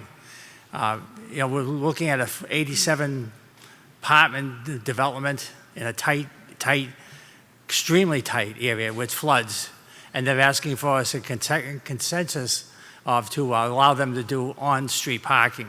I think it's way premature to vote in favor of this from the standpoint that we don't know what the whole project's all about. So I would urge people to vote no. Mr. Moderator? Mr. Moderator, I just wanted to be clear. Mr. Shaughnessy, I believe, said on-street parking. We're calculating over 200 parking spaces that will be below the building. So currently now with the parking down in Brant Rock, we will be creating 200 additional spaces. Okay. Go ahead. Steve, I had said that we were going to be done with those guys. So unless you've got something quick. At the I have something real quick. Okay. Lynn, go ahead. Lynn Fiddlerbrook Road. I am here to say this is the first time I've met these gentlemen. I want to be clear about the importance of all of us participating in understanding projects of this nature. And the previous comment that the select board is in favor of this is very difficult for me to hear, since I am seeing this project just like our residents here are seeing it. So the point is that when you do bring a project in front of the town, whether or not you meet with the town administrator, the select board, the planning board, whoever you're meeting with, it needs to be upfront, and the people in the neighborhoods need to understand it, but not just in Brant Rock. We all pay a price in what happens in all our precincts. So I appreciate the fact that you're here and you're making an attempt to do something with that property, but I'm not in favor of this, as I have just heard it for the first time. Okay. Quickly. Steve Lynch, 50 Central Street. I don't have a question, I have a point of order. Sure. So this article is about parking, not housing. This should be a 2/3 vote.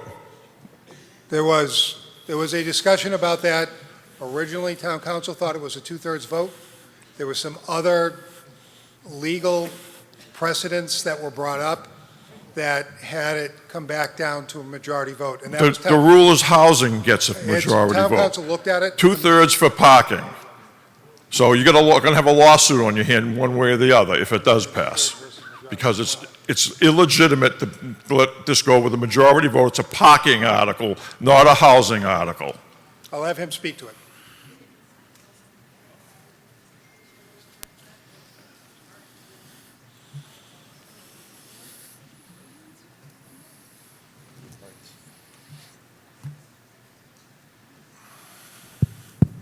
All right, so there was an amendment made to Chapter 48, Section 5, that allows improvements such as this, which have the effect of, and let me get you the exact language, if the elimination of the elevated parking requirement makes it more economically feasible to build mixed-use projects and add even market-rate housing, it's a majority vote under Chapter 48, Section 5, 2B. And there's an opinion from the Attorney General that relates exactly to this issue, and it's not something that the town likes or anybody here probably likes, but that is the law changed by the state to encourage more housing. Yeah, but it's not in our bylaws, right? It's state law, so we're obligated to comply with it. So we can take it to the SJC then? Someone may challenge that issue. Okay, thank you. Okay. So, as you just heard with that last discussion, this is a majority vote, not a 2/3 vote. So we have the amended article, so we are only voting on the elevated parking. So all of those, and be clear, if you're voting in the affirmative, you're supporting eliminating the elevated parking. If you're voting against, you are voting in favor of the elevated parking. That's what the differences are, correct? Yes, that's exactly. Yeah. If you're voting for their article, you're voting to eliminate the elevated parking. If you're voting against their article, you're voting to keep the elevated parking. So everybody's clear on what their vote does. Yep. Hold on, you can't talk four times. Wait. You've explained it Yeah. exactly correctly. If you're voting in favor of this article, you are voting to eliminate the elevated parking as a requirement. If you are voting against this article, you are voting to keep the elevated parking as a requirement. That's what this vote is for. It's whether or not you're voting for or against elevated parking. That's what we're voting on. Point of order, sir. Yes? Are we voting for parking or not parking? That's what I just said. If you vote in favor of this article, you are voting to eliminate the need for elevated parking. But You're are you talking still ground, okay? But are you still voting for a parking garage? this article only is voting for whether or not there's elevated parking. That's what the purpose of this article is. Yeah? Could you just please say it simply? It's as If simply it's- as I can if- say it. If you vote in favor of this article, you are I'm voting... not asking for me. If you vote in favor of the article, you're voting for the change in elevated parking that the proponent is seeking. If you vote against the article, you're voting for no change in the current bylaw. Correct. You're voting So the that's bylaw... putting it simply. The bylaw Can you just tell currently us what states the- that you need... What they motioned was to do? I'm confused. I thought they withdrew the proposed thing, which was one car, and they went back to the 1.25. That got voted down. So there is no change in the number of cars, of parking spaces. So can you read what is the, what are we voting on? The only thing we are voting for at this point is whether or not there is elevated parking. The current bylaw calls for elevated parking. The proponent has put forth an article to eliminate that requirement. So if you support the proponents, which means you're voting in favor of the article, then you're voting for ground floor parking. If So you're voting, are we getting parking either way? Is that what you're saying? there's, the whole issue, this article is only about whether there's parking elevated or there's parking... Excuse me, point of order. If we vote no, that means this project stays or goes. It has nothing to do with whether this project goes forward or not. All we're voting for is parking. The existing bylaw requires elevated parking. So if we vote no, this project doesn't happen. No, that's not Excuse true. me, Jim, I'm sorry. Yeah? When they first got up to do their presentation, they said they had a motion to change what we have here. They changed the park, there was in the beginning part of that article, there was a motion, or there was part of the article said to change it from 1.25 parking spaces per bedroom I'm sorry, to one. I can't. And they abandoned that change. They put an amendment on their article at the very beginning that says that they were abandoning that change. So What there was change? Where it says the change from 1.25 parking spaces to one. That was part of their original article. There were two phases. One was changing the number of parking spaces. The second one was getting rid of the elevated parking. So their first amendment, Could you just read what the proposal is that they're doing? Because what I see is, as it reads now and as proposed. And I thought they had a motion to change as proposed. Okay, we're going to put it up on the screen. Okay, good. So that may solve this question. Point of order, hold on. So it sounds like this project is going no matter what. Whether we No, get there's- elevated parking or not, the housing is going to go They- in. They could decide to go forward with the project with flat parking, they could decide to go forward with elevated. All we're talking about is parking, not about the project. This has But nothing to it's do with the intertwined. project Why are they itself. up there proposing it with the big houses on the top? It's all incorporated. All we're talking about here is parking, not about the project. Right, but it's all incorporated in their long-term project. It's not my project. All I can say is what I've got in front of me for what we've been deciding on, which is whether or not to Could go you with. I'm their- sorry, could you just read what we're They're- voting on? they're Because putting it up on I the see screen. 1.25 parking spaces or one. They're pulling it together to put it on the screen so it's clear. And if we want no parking, period, do we need to put an amendment together? Is that what you're asking for us to do? No?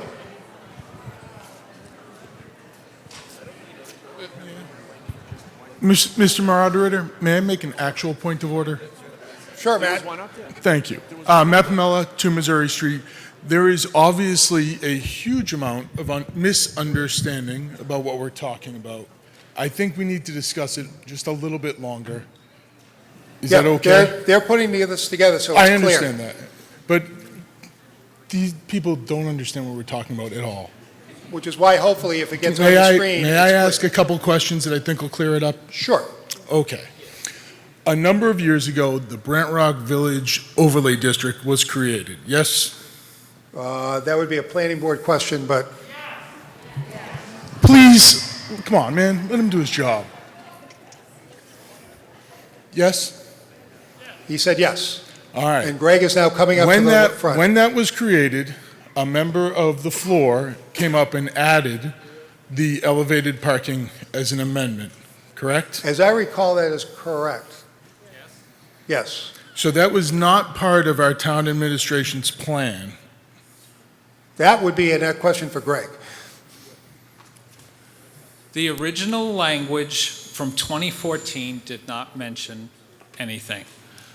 About 3 or 4 years ago, I brought an article up to town meeting, and elevated parking was should, not shall, or recommended, not required.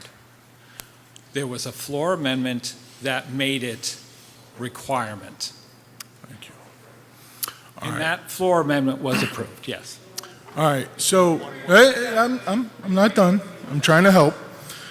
This entire article, what we're actually talking about here, is only about a zoning bylaw change for the Brant Rock Village, correct? Correct. It does affect a development these guys want to put in. Correct. It does not necessarily stop their development, either Correct. way. Correct. Now, here's a little more complicated question. If the elevated parking stays in, does anybody up there think it's financially feasible for any business to come in and build a new building in that area? Above my pay grade. Well, we've got people up there. We had asked for information. We did not receive any financial information. It will definitely make it more expensive for redevelopment of the Brant Rock area. All right. I would speculate that it's going to be nearly impossible to build a building the size of, say, Arthur and Pat's with elevated parking and be financially feasible and make a profit and stay in business. It's not going to happen. I wouldn't disagree with that, but. Okay, thank you. A lot of people are talking about the history of Brant Rock and the way it always has been. People are 20 years ago. There used to be movie theaters and bowling alleys down there, right? I think I'm talking about. Fine Brant with Rock. it right now. There's enough confusion going on. Matt's I'm trying to solve trying the to clear it confusion. all. I'm 100% behind him. Thank you. All right, so all we are talking about, this entire article, is about whether or not we are going to keep the requirement for new businesses to have elevated parking or not. Correct. If we keep it, it is unlikely anybody is going to build a new building in Brant Rock. if we eliminate it, it makes it more possible for anybody to build a new building in Brant Rock. I think Yes that, or no? That to me is the crux of what could or could not happen. Thank you. You're certainly putting, by requiring the elevated parking, it increases building costs for obvious reasons. If you eliminate it, you get rid of those building costs and it makes it more financially feasible to do things. This discussion, this article, and we're not going to just discuss this article anymore.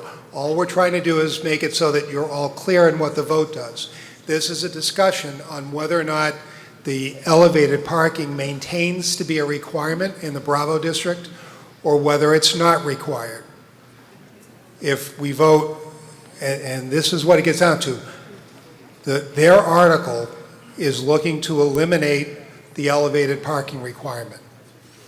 So for them to build their development, it is more economically feasible for them not to have the requirement to have raised parking. So if you support their article, which means you're supporting them eliminating the raised parking as part of their requirement, so you vote in favor of their article, you're voting in favor of eliminating the raised parking requirement.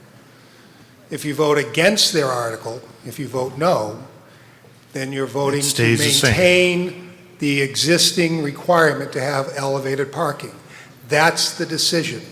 It has nothing to do whether their project still remains economically feasible or not. The question on the table is not whether or not there's traffic or Brant Rock is going to flood or any of that. This is all only about whether or not there's elevated parking.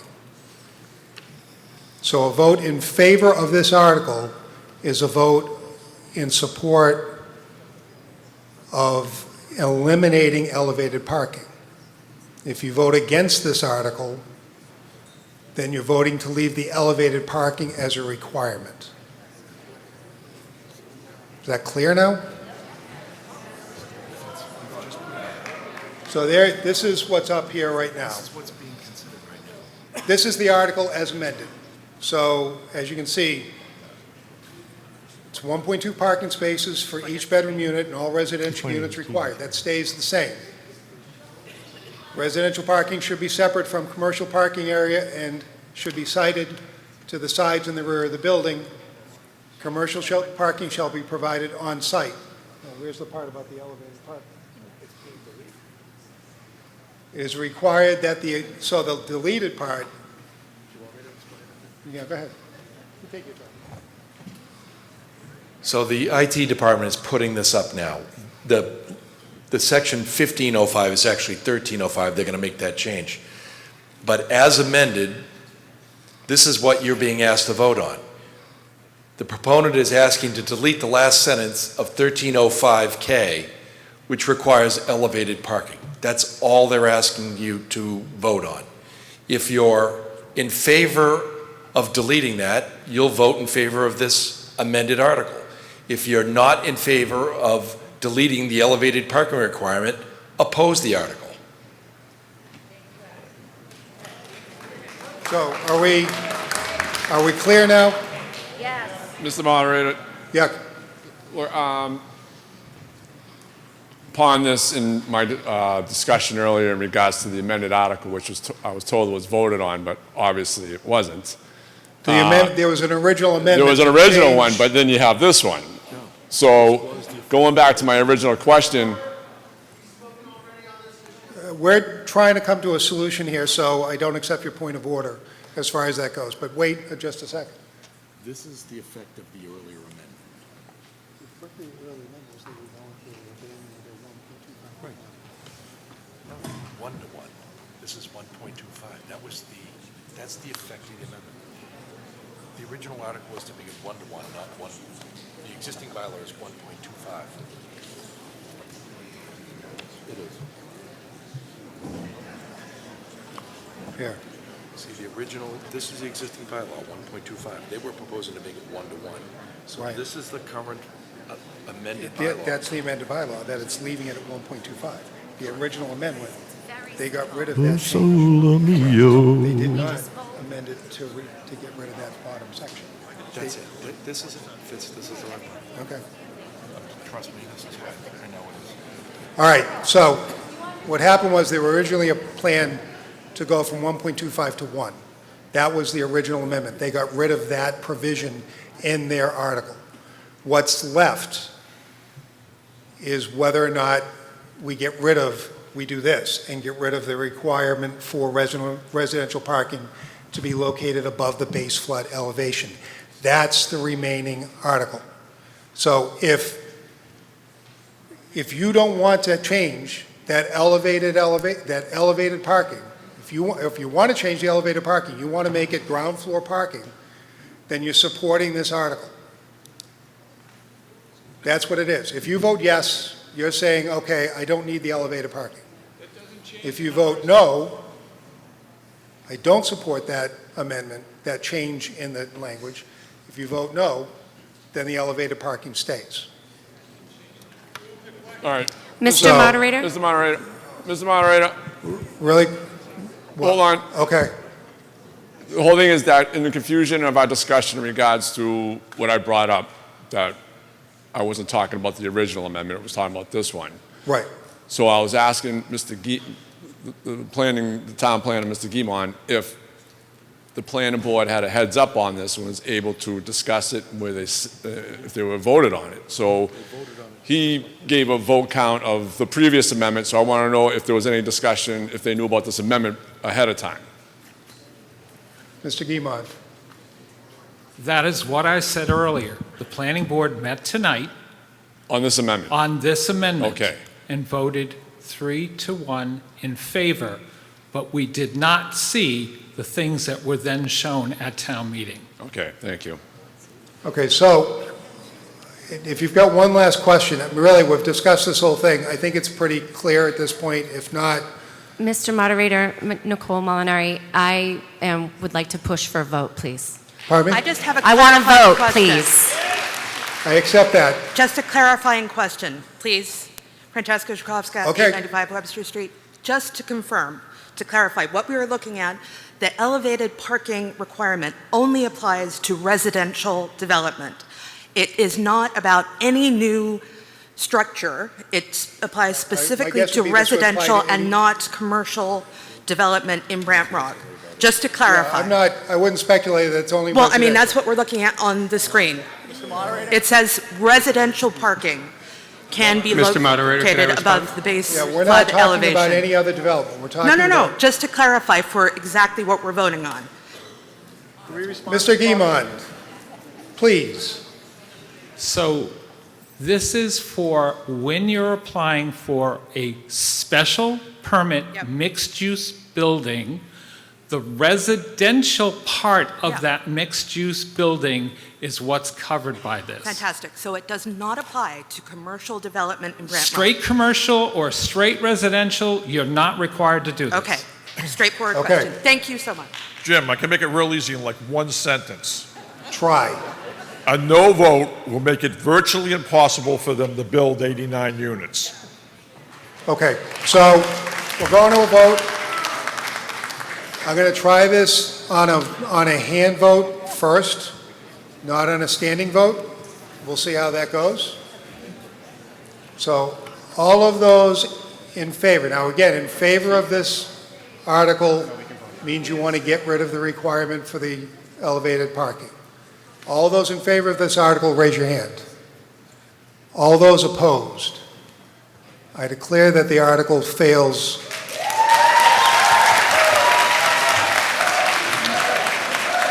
Okay, before everybody gets up to leave, we have one more article. Come on, you can do it. One more. Go to Article 5.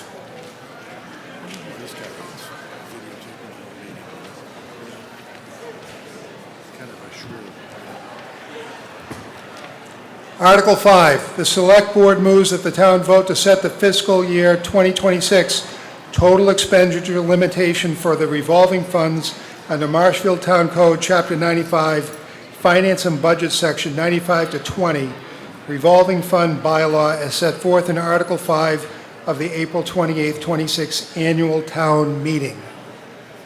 Mr. Moore.